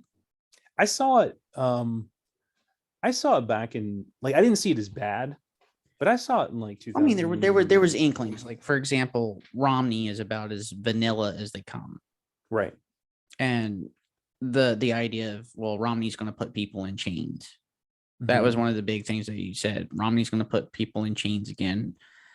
And that I was like, no, I mean, you don't have to agree with the guy's policies if you're, a liberal or even on the left in any sense. You don't have to agree with his policies, but to sit there and call the most boring vanilla person in the world racist and going to put people back in chains is just beyond ridiculous. Yeah. And then we have the sitting president who they lauded, who said, if you don't vote for me, you ain't black. That was so bad. And he I was know. supposed to be the return to normalcy. He was supposed to be the return to normalcy, Yeah. Trump's campaign, it was like WWF promos from back in the 90s. Yeah. That's what I likened it to. And I was like, well, this is going to be entertaining. Trump got elected. That's when I really started to notice that something was kind of rotten in the state of Denmark when it came to the media coverage. For example, the Charlottesville thing. Yeah. We know for a fact that there were two groups of protesters that were there the day before the Unite the Right rally. They were protesting, taking the statue down, and protesting, leaving the statue up. There was no bad behavior on any member of those two parties that were there the day before that whole mess started. Mm-hmm. Then you had the Charlottesville nonsense.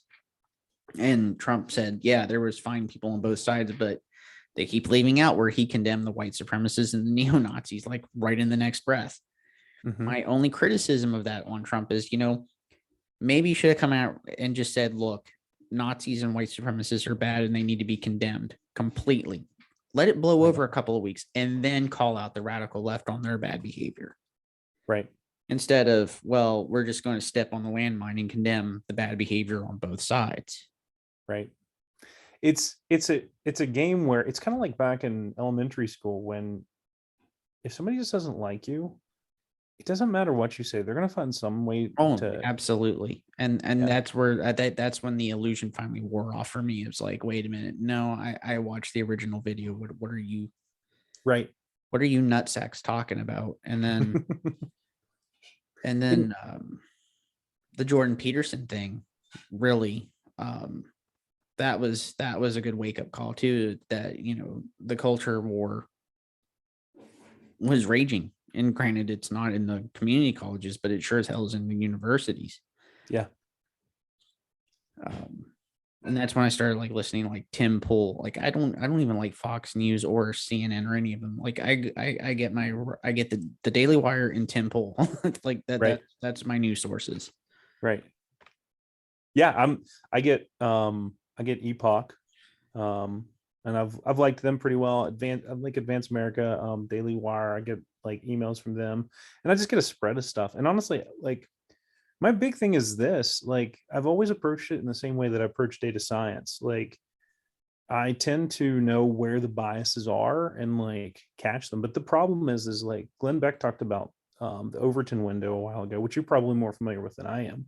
But it's the shifting of societal whatever. And the sad thing is like I would consider Fox News I used to consider Fox News a pretty like conservative outlet, and now I would consider Fox News in the same ilk as CNN, just like light. It's all for ratings. You don't get news, you just get opinions and talking heads.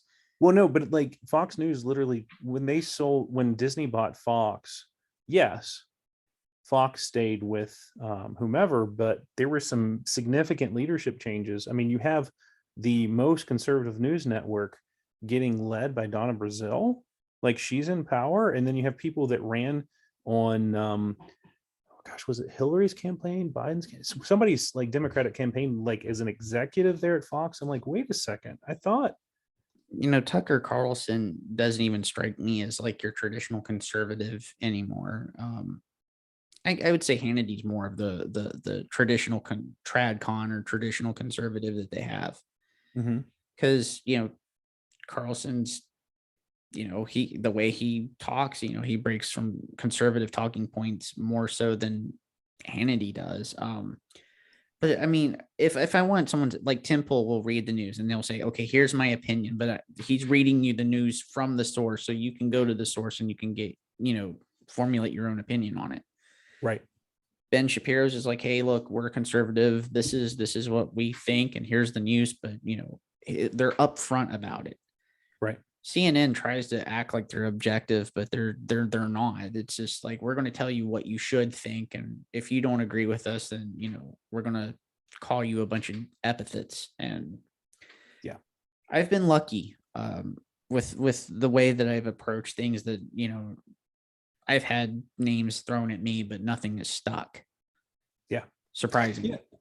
The beautiful thing is that I'm seeing a large shift of people, like the amount of people specifically since the beginning of the COVID lockdowns who have shifted, like you're a great example of it, Sean, who've shifted your political ideologies from somewhat centrist or actually somewhat liberal, but or somewhat not caring. I've seen a lot of people who never cared about politics and couldn't give a rip about it suddenly became super political and you see the shift because people were seeing, and this is why I liken it back to like even with Obama and even Bush, like this Orwellian push of pushing towards this authoritarian control. This is stuff that's been going a long time. So it's a weird mix. I wouldn't say strictly Orwell in 1984. I think it's a mix of 1984 and Brave New World by Aldous Huxley. Sure. People have numbed themselves with pleasure that they get from playing games on their phones, social media, trying to keep up with likes, trying to keep up with social trends, TikTok. Yeah. Nobody really reads books anymore. Everybody's going for instant gratification. And they're just, I know, man. I'm an author trying to sell a book, and like, and people are distracted, so they don't really pay attention. And anything that they get, that formulates any political opinions, especially on the left, comes from places like Tumblr and all of the weird SJWs. Like the internet left has basically permeated the culture. I wouldn't say that though. I mean, did you know that CNN's viewership dropped below 1 million people? Well, yeah, they don't have Trump to sit there and parade around for ratings. But that also tells me another thing too. I mean, that tells me that people are like less than 1 million people. That's not even a percent of that's not even a half of a percent. Well, I think the population. I think Bill Maher got it right when he said Twitter is not real life, and that's what where left-wing politics is chasing, is the Twitter left. Yeah. But the thing is I feel like that there's massive shift in our culture, and that but it's in the silent majority. And I think, it used to be you could pretty much cover like watching TV and watching the news and kind of get a good smattering of what the United States is like. And honestly, I feel like right now there's a very incredibly hard push towards like grabbing this hold of indoctrination and keeping it and pushing it and feeding it. And there's still a lot of people who listen to it and go, oh yeah, this is right. But I feel like there's a lot of people that have been shaken loose because they did such a hard push with the COVID lockdowns. They did such a hard push with the vaccine mandates. They've done such a hard push on, and when I say Orwellian, I really meant not necessarily how people think, but how the things how the are going. Government lies to people, like for How the example, government's lied to people. like for example, in Australia, when it comes to the Howard Springs in COVID camp, Claire Lamont, who founded Quillette, who I really liked Quillette there for a while, because it seemed like they were, anti-establishment, pro free speech, trying to cover things truthfully instead of trying to formulate to one side or the other. Now it's, we make excuses. Oh, look at these women in the bikinis. There's these hot babes here at Howard Springs for 2 weeks. Oh yeah, they're really in the concentration camps. And then Tim Pool found a story of one lady who was forced there because she lied to the police about a COVID test, that she ended up not taking a COVID test, and they forced her to go to this camp for 2 weeks. She couldn't even leave her balcony. She could go wash her laundry, but that was it. She couldn't go talk to anybody else, had to leave her mask on. And they have this yellow tape or this yellow line that's painted there on the balcony. It's like, you can't cross this line or else. Right. but it's voluntary, but you have to, but it's, you get in the van or else. Where is that voluntary? So it's almost like not propaganda voluntary. in a sense. It is And so, propaganda. that's where I would say that's where the Orwellian aspect comes to it, or like James Lindsay, who's a mathematician and wrote the book with Helen Pluckrose called Cynical Theories. And Lindsay's like, here's how the woke think. And he pointed out 2 + 2 = 5 as a joke, which came strictly out of 1984. And then you have a bunch of social justice warrior people trying to actually justify 2 + 2 = 5, because if you go with 2 + 2 = 4, it's racist, misogynal, and patriarchal in this weird postmodern thing. Like he's done videos and podcasts and talked about this. I'm not making this stuff up. This is how bonkers they go. And so there's the Orwell element, but when you add in, the people that are pretty much chasing impulsive pleasure, not paying attention, that's the Brave New World aspect of it. Yeah. There's, like I said, the one thing that excites me is that I've not given up hope on the people of the United States. Like, I think the people of the United States are much more awake than they've ever been. As much as we often think they aren't.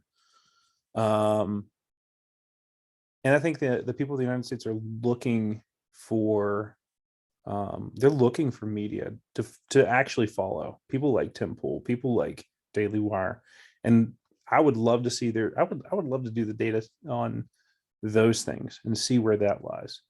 And that's something actually I might have to play in and get back to you on, circle back on you on, and say, hey, this is where this is, and this is where this is, and because it's just, we've got a whole group of people that finally realize we've been lied to for a long time.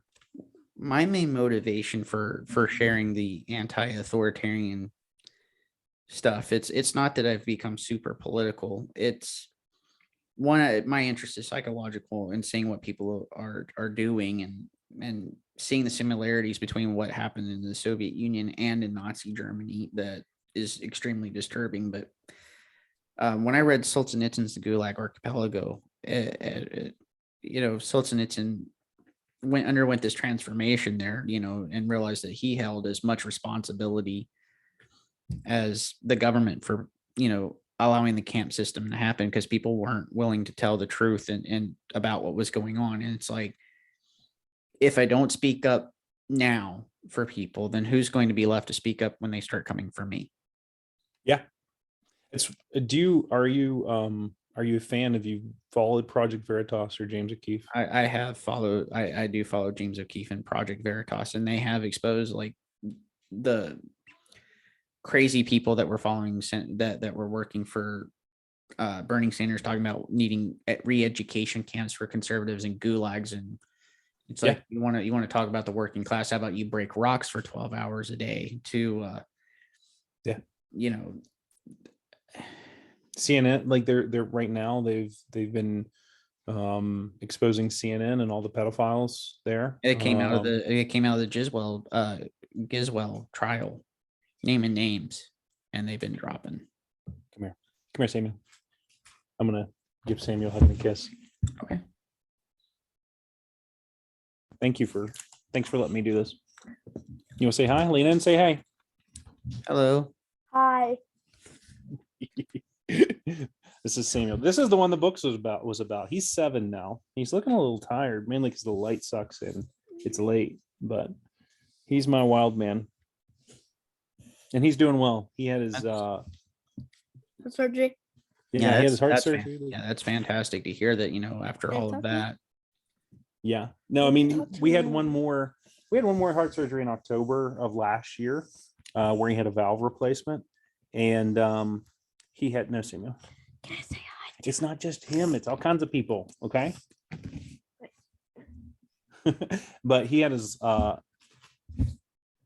Samuel, buddy. A, B. Everybody knows the alphabet, honey bun. Go to bed. V, W, Learning Y. learning American It's Sign not- Language in school. I guess he is. Wow. That's cool. All right, go to bed, buddy. 2 V's to get it. Yo. Thanks, man. Thanks for That's really cool and a real miracle to go through all those heart surgeries, and you just from right here on the video, you can't tell that anything was ever you can't. wrong. You can't. And actually, that's the last chapter of my book. I talked about how he went through his 7th heart surgery. He went through a surgery last October, and it was interesting coming into it because like it really was just a recap of all the hey Samuel, can you come get your Dorito bag and throw it away?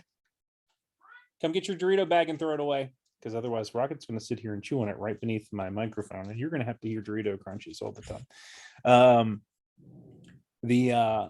But you know what? I mean, it was fantastic. Like he came in, we knew it was going to be okay because we prayed about it.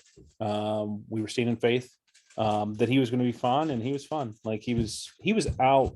Like he had heart surgery on October 10th, and then October 26th, and then 3 weeks later he was dancing like at Dave & Buster's, like this one right here. That's good. No, that goes to show that kids are really, really resilient and not as fragile as some people would like to think they are. And that goes back to what Haidt talked about with kids being anti-fragile. I mean, to be able to go through 7 or 8 heart surgeries by the age of 7 and doesn't keep them down at all. I totally agree. Like kids are amazing. And like you see kids who go through this stuff and they're so. Give me 1 second. Do you care if I cut my camera off too just for a second? Oh no, that's fine. I can even pause the audio here. Yeah, pause it so that will be good. Ow, ow, ow.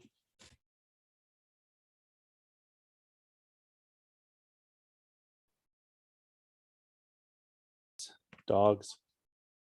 Gotta,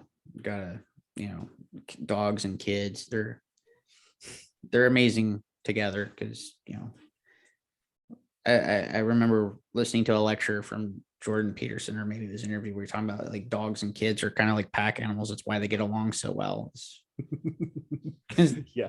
Because it's kind of like dogs kind of domesticate humans in a sense, or human children have to domesticate the dogs, and it just, it's a reciprocal relationship there that works.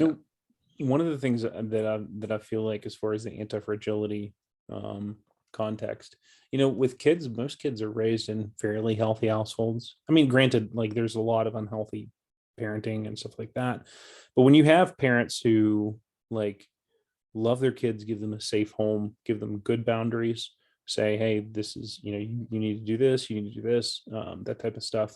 Like kids feel safe and secure, and they have their needs met. They have their emotional needs met. They have their physical needs met, and they're typically are very anti-fragile because they have their needs met. And I feel like people become anti-fragile, and I'm not speaking from an authoritative position, but just from an observational position. When people have their needs met, they become very anti-fragile. But when people become more fragile, when they have emotional, physical needs not being met, like even like I read a bunch of marriage books before I got married because I wanted to prepare for being married. And one of the ones I read was His Need, Her Needs, and like things like 5 love languages and stuff like that.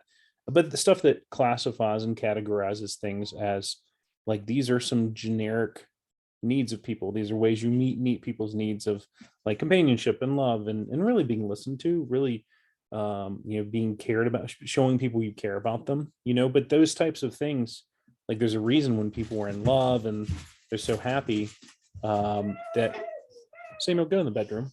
It's time for bed. Go to bed now. No.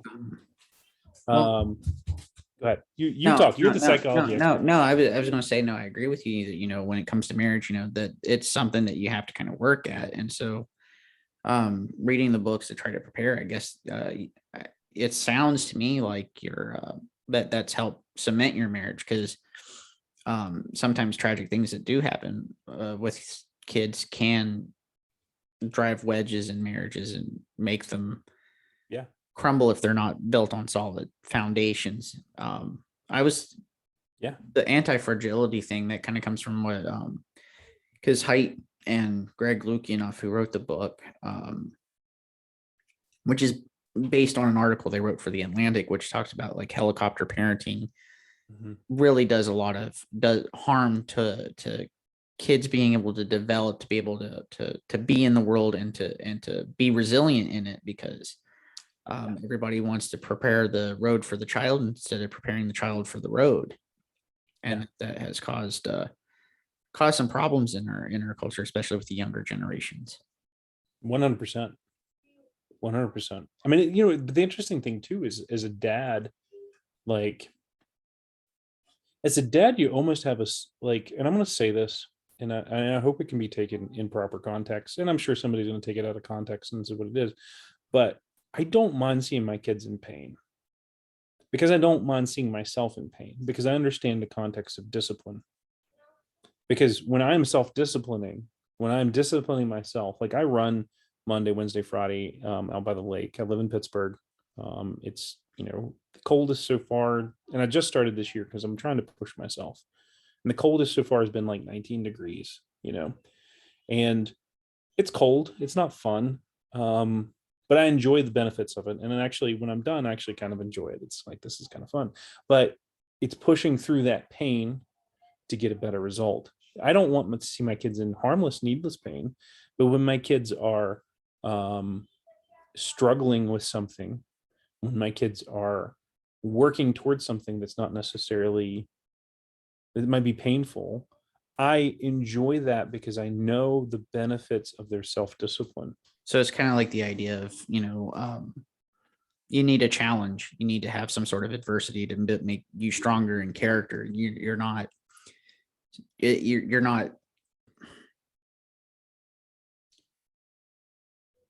telling your kids to push through something that you know is unattainable, but you want them to have a little bit of a challenge, so that way it does strengthen them in character, so that way they can achieve those things and they can push themselves further.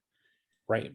And you could argue that, and most of my dad friends are like that. And I would argue that the lack of paternal, the father being in the household, is part of the weakening of society of what I've seen. And I think that's a bigger problem than even what people teach with anything else, because dads, there's a natural tension between mother and father, and a mother wants to be safe and secure, and a father wants to push and challenge.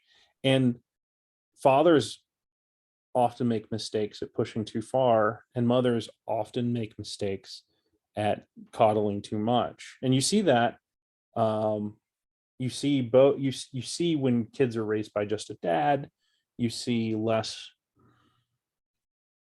not as much social abilities, not as much loving and caring. But when when men are raised by only mothers, you see you see them kind of selfish, spoiled brats. There's a lot of what you see. Or it becomes an eatable situation where the kids aren't allowed to experience the world, so that way they're more naive and they're more likely to be harmed by those out in the world because they are naive.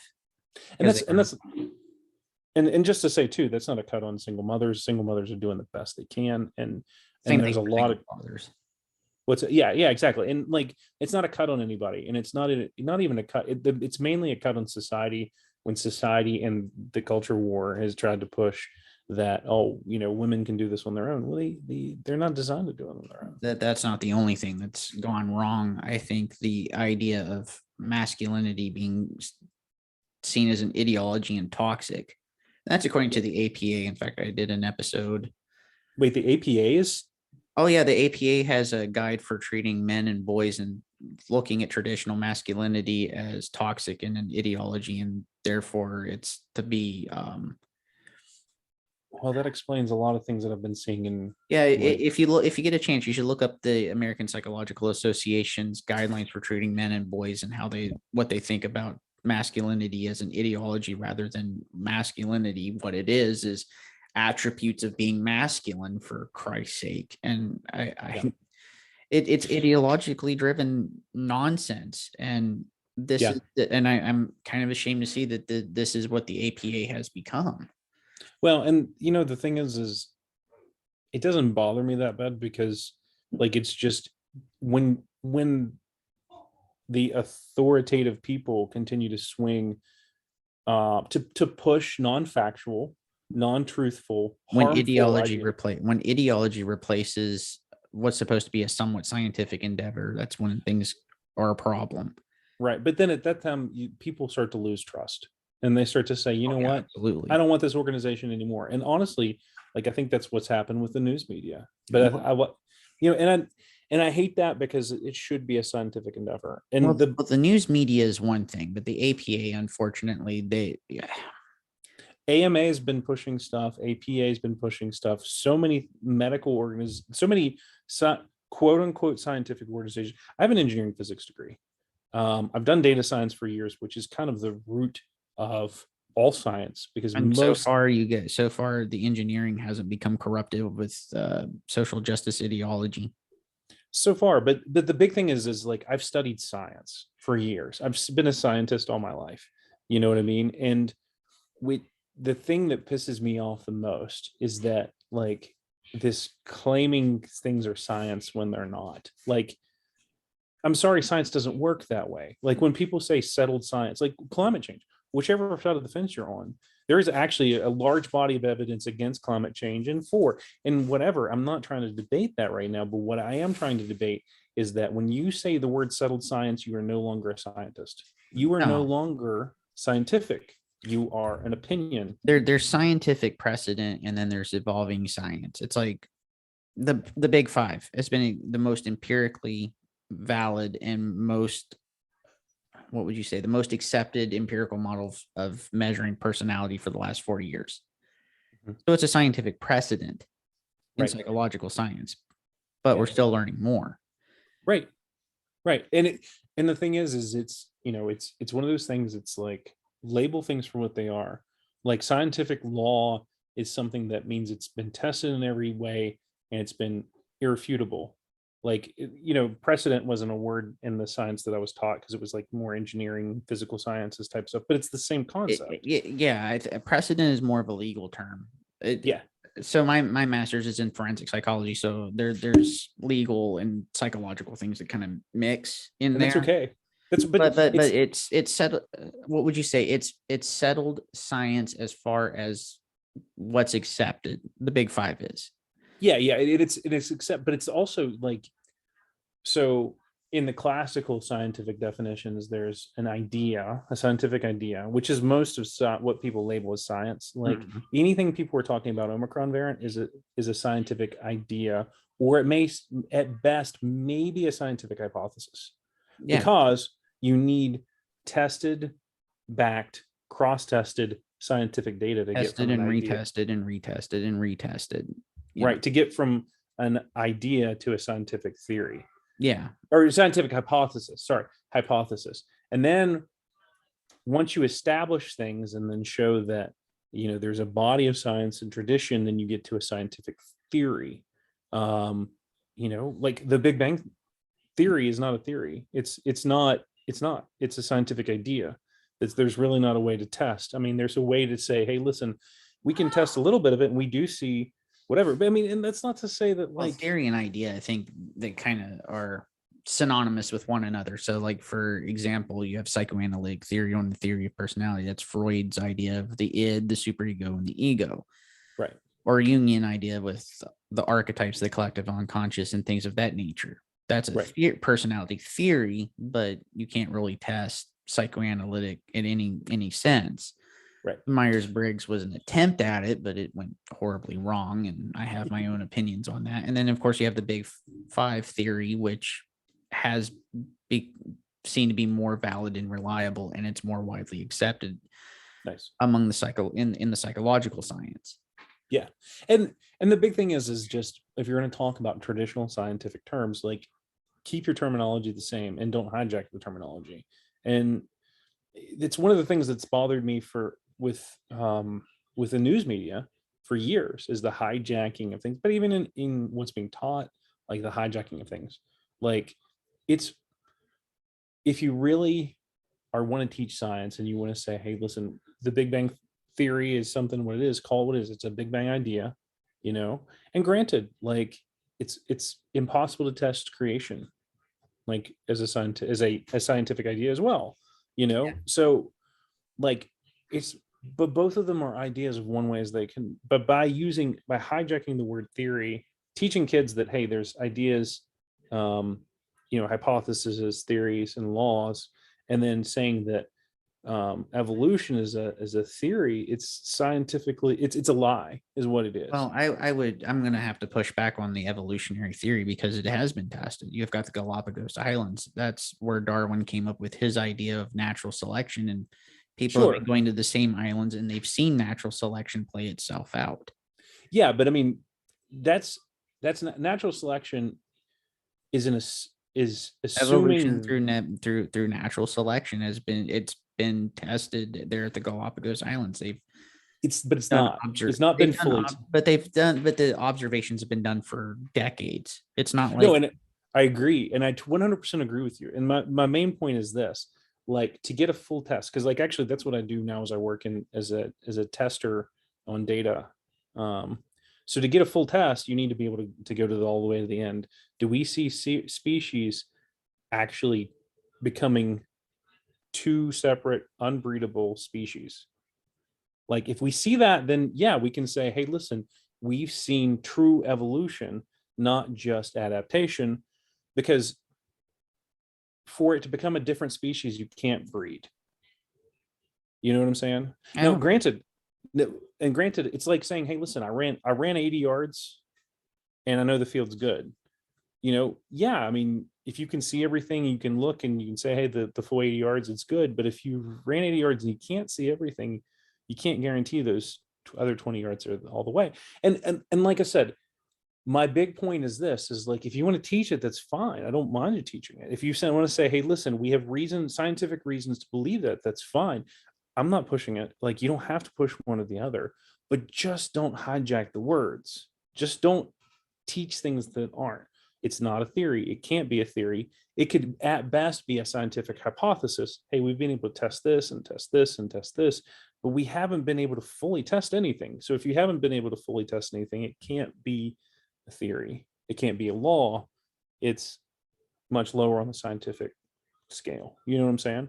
And that's fine. And like, let it be what it is. Like, if you're confident in it, that's okay. Like, you don't have to just don't hijack the words, because words mean something. And they really, like, the hijacking of definitions has been a big part of the culture war since you were in high school, probably since even before that. But I've been watching it for the past since 2004, 2005, watching people hijack words. And even the word liberal is a hijacking of the word. Oh yeah, I think that's one thing we definitely can agree on. Yeah. That's where most of my big arguments with my conservative friends comes from, is they'll say, well, the liberals this and the liberals that. It's like, why are we calling them liberals when they're anything but? Yeah, if anything, they're, who knows? They're leftists. They're radical leftists that have managed to hide under the term liberal. And the sad thing is once you get out of the United States, I don't even think the left and the right are even in the same category. You know, once you start talking about global politics, right? And this was a conversation I had with a buddy from India. Yeah, the European left is actually much further left than the American radical left. Wow. I think I could be wrong about that. I that's why I don't really talk much about the global politics, other than if I see things that I think are wrong, I call it out. Kind of like Germany with the German police going around to random stores saying, let me see your vaccination card. Let me see your papers. It's like, really? We're doing that again? They're doing it in New York. I saw that. I actually shared an article and a video of a man that was arrested for protesting inside of a Panera Bread, and they arrested him for not having his vaccination passport. And that's wrong. Well, the funniest thing is the reason I knew that they were, I just read a news article of a guy who kicked an inspector out of his bar because she didn't have her vaccine card.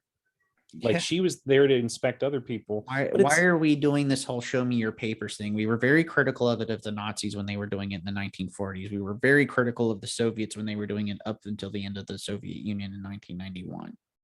Dude, it's literally illegal for an employer to ask you about whether or not you've been vaccinated against hepatitis and all kinds of other stuff, if I'm not mistaken. In Uh, in certain fields, yes, you have to talk about that, like in the healthcare sure. fields, like it's psychiatric hospitals, regular hospitals, healthcare clinics.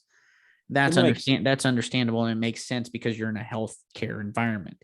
right. When I worked at Greensville, I'm glad I got out of that place. I had warned my boss full time, and she's a lefty, is Mhm. that the moment that they start to ask for my vaccine card, you will probably get complaints of me calling them communists and Nazis, because we're not doing the show me your papers. I refuse to play that game. Right. Right. You know, I will say this, Sean, you've gotten more. I've tried to avoid the political discussion and all of the talks in my books. But the nice thing is like, I can't have the political conversation with 99% of the people because, like, first of all, like, I like having political conversations. I'll have political conversations with almost anybody, but you have to show that you're willing to listen, and you have to show that you're willing to have intelligent thought, and you have to show that you're willing to share. I mean, it's we want to have communication. I don't want to argue with people. I don't want to yell with people, and we don't have to agree on everything. Mm-mm. You know, that's the way you have conversations. And when people say you shouldn't talk about money, politics, and religion, I think that's stupid. Like, you need to talk about these things because these things are the most important things going on in lives.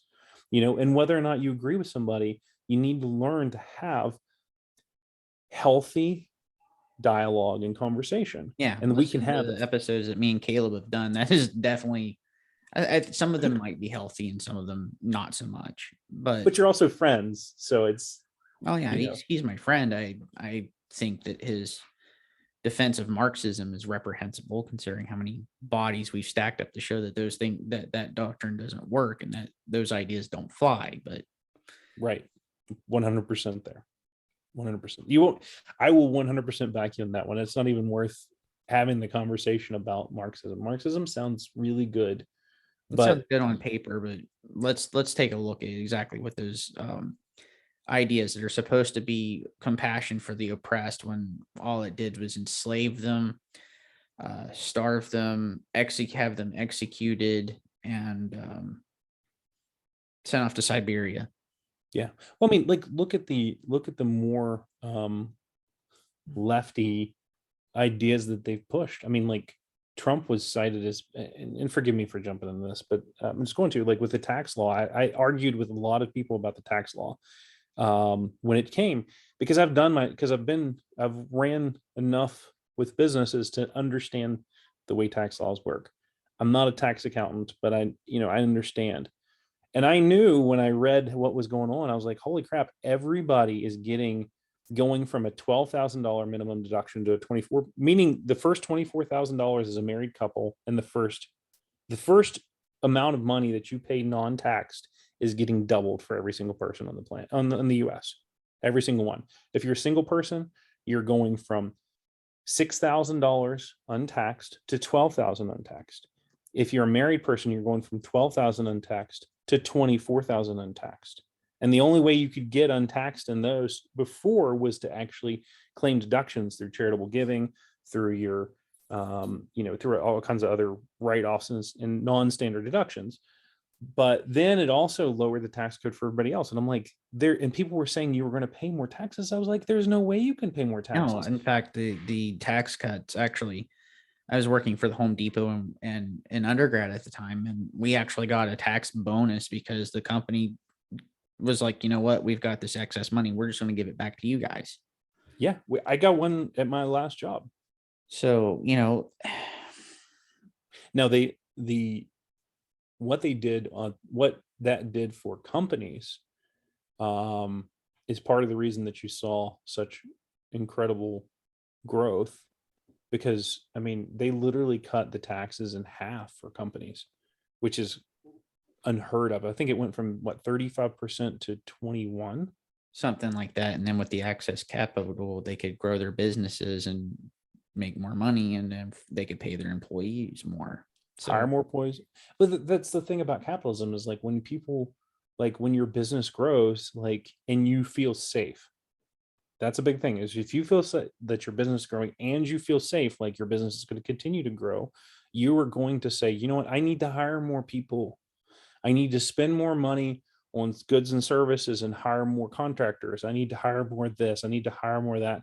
So like, it's just one of those things, like, to jump back into the religion debate, a lot of people get it wrong when they misquote scripture, and it really crushes things. They say the love of money is the root of all, or they say money is the root of all evil. That's not true. The love of money is the root of all evil. And actually, if I'm not mistaken, I think it was Adam Smith, and I'm quoting him, and I haven't read him, so you have to forgive me. My But friend James Benton is Adam Smith, as he's read his book, The Wealth of Nations, and he's just an economic genius. If you want to have a good economics and business discussion, my friend James Benton is right up your alley for that. that's awesome. I'll have to chat with him. But the thing is like, you can't, I think it was Smith that said you can't have, if capitalism without compassion is just as bad as communism. But what I see is like, if you're only in the money game and you don't care about people, you're not good. You're not pushing good things, and you're not helping people out. Now, capitalism in and of itself, I feel like, is a very good thing. But when people go back to the disgust thing, when people have disgust for other people, when people look down on other people, when people don't realize that every single person has value, then it really becomes really hard, because it's like, well, this person doesn't deserve as much because they're not as good as me. No, I mean, that's not how things work. No, and greed and, well, I would say envy is probably a problem too, because that's what I think Marxism is predicated on, is envy. 100%. Because it's like, well, you don't love the poor, you hate the rich. And who's the rich? Oh, it's Somebody who has more than somebody, you. or somebody who's more successful. Right. And I think that's what it is resentment at those that are more successful than other people. And that's what drives, I really think that's what drives the murderousness that's inherent in it. Well, and part of the problem with modern society and our modern push towards Marxism is we are literally, to use a game analogy, we are playing Monopoly, and we are teaching people go fish. And I'm just picking up random games. No, that actually makes a lot of sense, because if you play Monopoly to its logical conclusion, it follows the Pareto distribution. And that is a problem. And we don't know what to do about it, because it's actually not just an economic problem. And it goes way back deeper. It goes, and I mean, it is a way deeper problem, because I mean, we go back to the publishing thing, right? Mhm. Out of how many books that are written, how many get published? Out of the ones that get published, who are the authors that you really know? It's like 10 out of like 100 authors. And those Right. 100 authors are out of God knows how many millions of books that have ever written. Same thing Yeah. with like songs, classical music. How many classical music pieces have been composed over time? How Yeah. many classical music songs do people know? Roughly 10. Of Yeah. those 10, 4 or 5 composers are responsible for that. Yeah. So the Pareto distribution is a much deeper problem that nobody has anything to do, because what happens if you decide to be like, okay, we're going to play Go Fish and we're going to redistribute everything so everybody's equal, and then you play the game again? What happens? Well, people are going to stack out at 0, and a few people are going to have most of the resources. Mhm. And Well, and it's an empirical law. It's Price's law. and it's back to the boxing thing. Like, and the real problem is people are just not taught the rules. Like, people are not taught basic fundamental economic rules. The reason people get paid is because people provide a good or service, and they ask for payment for it. Yep. That's basic economics, basic capitalism 101. And it's the best solution that we have to the problem. Right. And the way that the West has sorted out that problem is, instead of being one hierarchy that you have to put yourself in, we have multiple hierarchies that you could put yourself in. So you may not be good at one thing, you Mhm. may not be good at several things, but you'll find one thing that you are good at, and you can enter in that hierarchy and you can rise. Yeah. And that's the thing too, is like, there's two problems with my statement. One, first of all, you need to offer a good or service that people want. But then second of all, you need to ask for payment for it. And usually when people go out in business, And you they're need to be, and you need to be good at it, and you need to not be corrupt. It goes back, Yeah. and Jordan Peterson really has a really good analogy with the whole plumbing thing. It's like if you need a plumber, you're looking for the most competent plumbers that can provide the service. And you're lucky if you can find it and you're willing to pay for it. And it's not like you have this roving band of tyrannical plumbers like knocking on your door saying use our service or else. Roving band of tyrannical plumbers. I know it wasn't a dinosaur reference, but I really think of dinosaur plumbers now. Sorry. I mean, you think about that, people offer services, you find the competent ones, they're the ones that you want, you're willing to pay for it because they're competent, because they can do the job, and they're not corrupt. Yeah. Because the people that pay with the game corrupt, their businesses don't last because people then know you're crooked. Yeah. But it's one of the self-fixing things about capitalism. You really don't need government interference. And actually what ends up happening is when you have government interference, then people game the system, and you have major corporations, conglomerations that say, well, we'll give you bad customer service because there's no other game in town. And You then know what I'm that's when saying? things become corrupt, and then other people will be like, well, maybe you're the only game in town, but there's more than one town. Right. And it's one of those things. I mean, like, people complain about capitalism in the United States, and I'm like, the problem with capitalism in the United States is that we don't have true capitalism. We have crony capitalism. We do. We have some kind of weird conglomeration of, like, yeah, you can kind of start your own business, but it's like really hard, and you've got to deal with all this litigious stuff and all the, honestly, the thing that's held me back the most, and I'm sure a lot of other people are this way, is the worry about, like, what happens if I get sued? What happens if I have to fight in court for this stuff, And that's a completely different element. But the main purpose of my analogy was that, like, back to the publishing thing, like, the best books aren't the ones that get out there. The worst books aren't the ones that get out there. The ones that people hear about and are marketed to those are the ones. Like Ralph Waldo Emerson, I think it was Ralph Waldo Emerson, and I may be getting the wrong, like, modern philosopher wrong, but he said that if you build a better mousetrap, people will knock down your door to get it. And you could probably quote me better who it was. But that's not true. Like, I'm sure there are a lot better mousetraps out there, but who gets the mousetrap? Like, who people who will go buy a better mousetrap is when they hear about it. So it becomes that marketing thing. It becomes that, so really, like, the social media game, it becomes such a big deal because learning to game the social media system, learning to communicate with your customers, it's a big thing. One of the things I was getting at the very beginning of the podcast was, one of the things that I'm pushing the most right now is to build a big email list. And statistics wise, from some of the stuff that I'm reading, it seems like, when people get in, like, you're 30 more times effective with an email than you are with social media post. 30 times more effective. Like, one of the guys they were talking about had built an email list. Like, he spoke once for his book, but he had built an email following, and so by the time his book had reached the 2-year point, he'd already sold 150,000 copies because he had built an email following of people who wanted to be a part and follow what he was doing. So, and that comes back to the figuring out how to market stuff. And it's actually one of my pushes right now is to figure out a good system to market a book, because, like, I feel like I have a great product. I feel like I've built a better mousetrap. Unfortunately, I don't have people beating on my door asking me to come buy my book yet.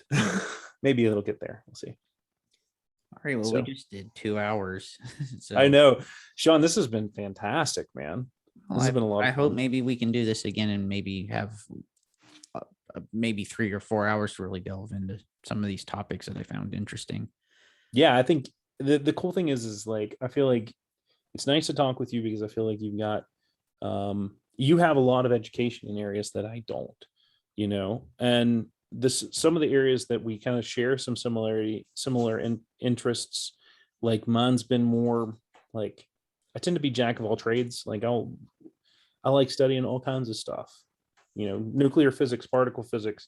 I'll study, like, electricity. I'll study, like, law. I'll study psychology. I'll study all this stuff because it's just interesting to me to understand how people work. So it's nice to have you to talk to, because one of the big things has been a big interest of me is people, and you've got this fantastic classical education with years of experience, working with people, and it's like, this is really cool, So yeah, this has been so much fun. All right. Well, thank you so much. And I look forward to this again. Yeah, definitely, man. Definitely. All right. You have a good night. You too. Thanks, Sean. You're welcome.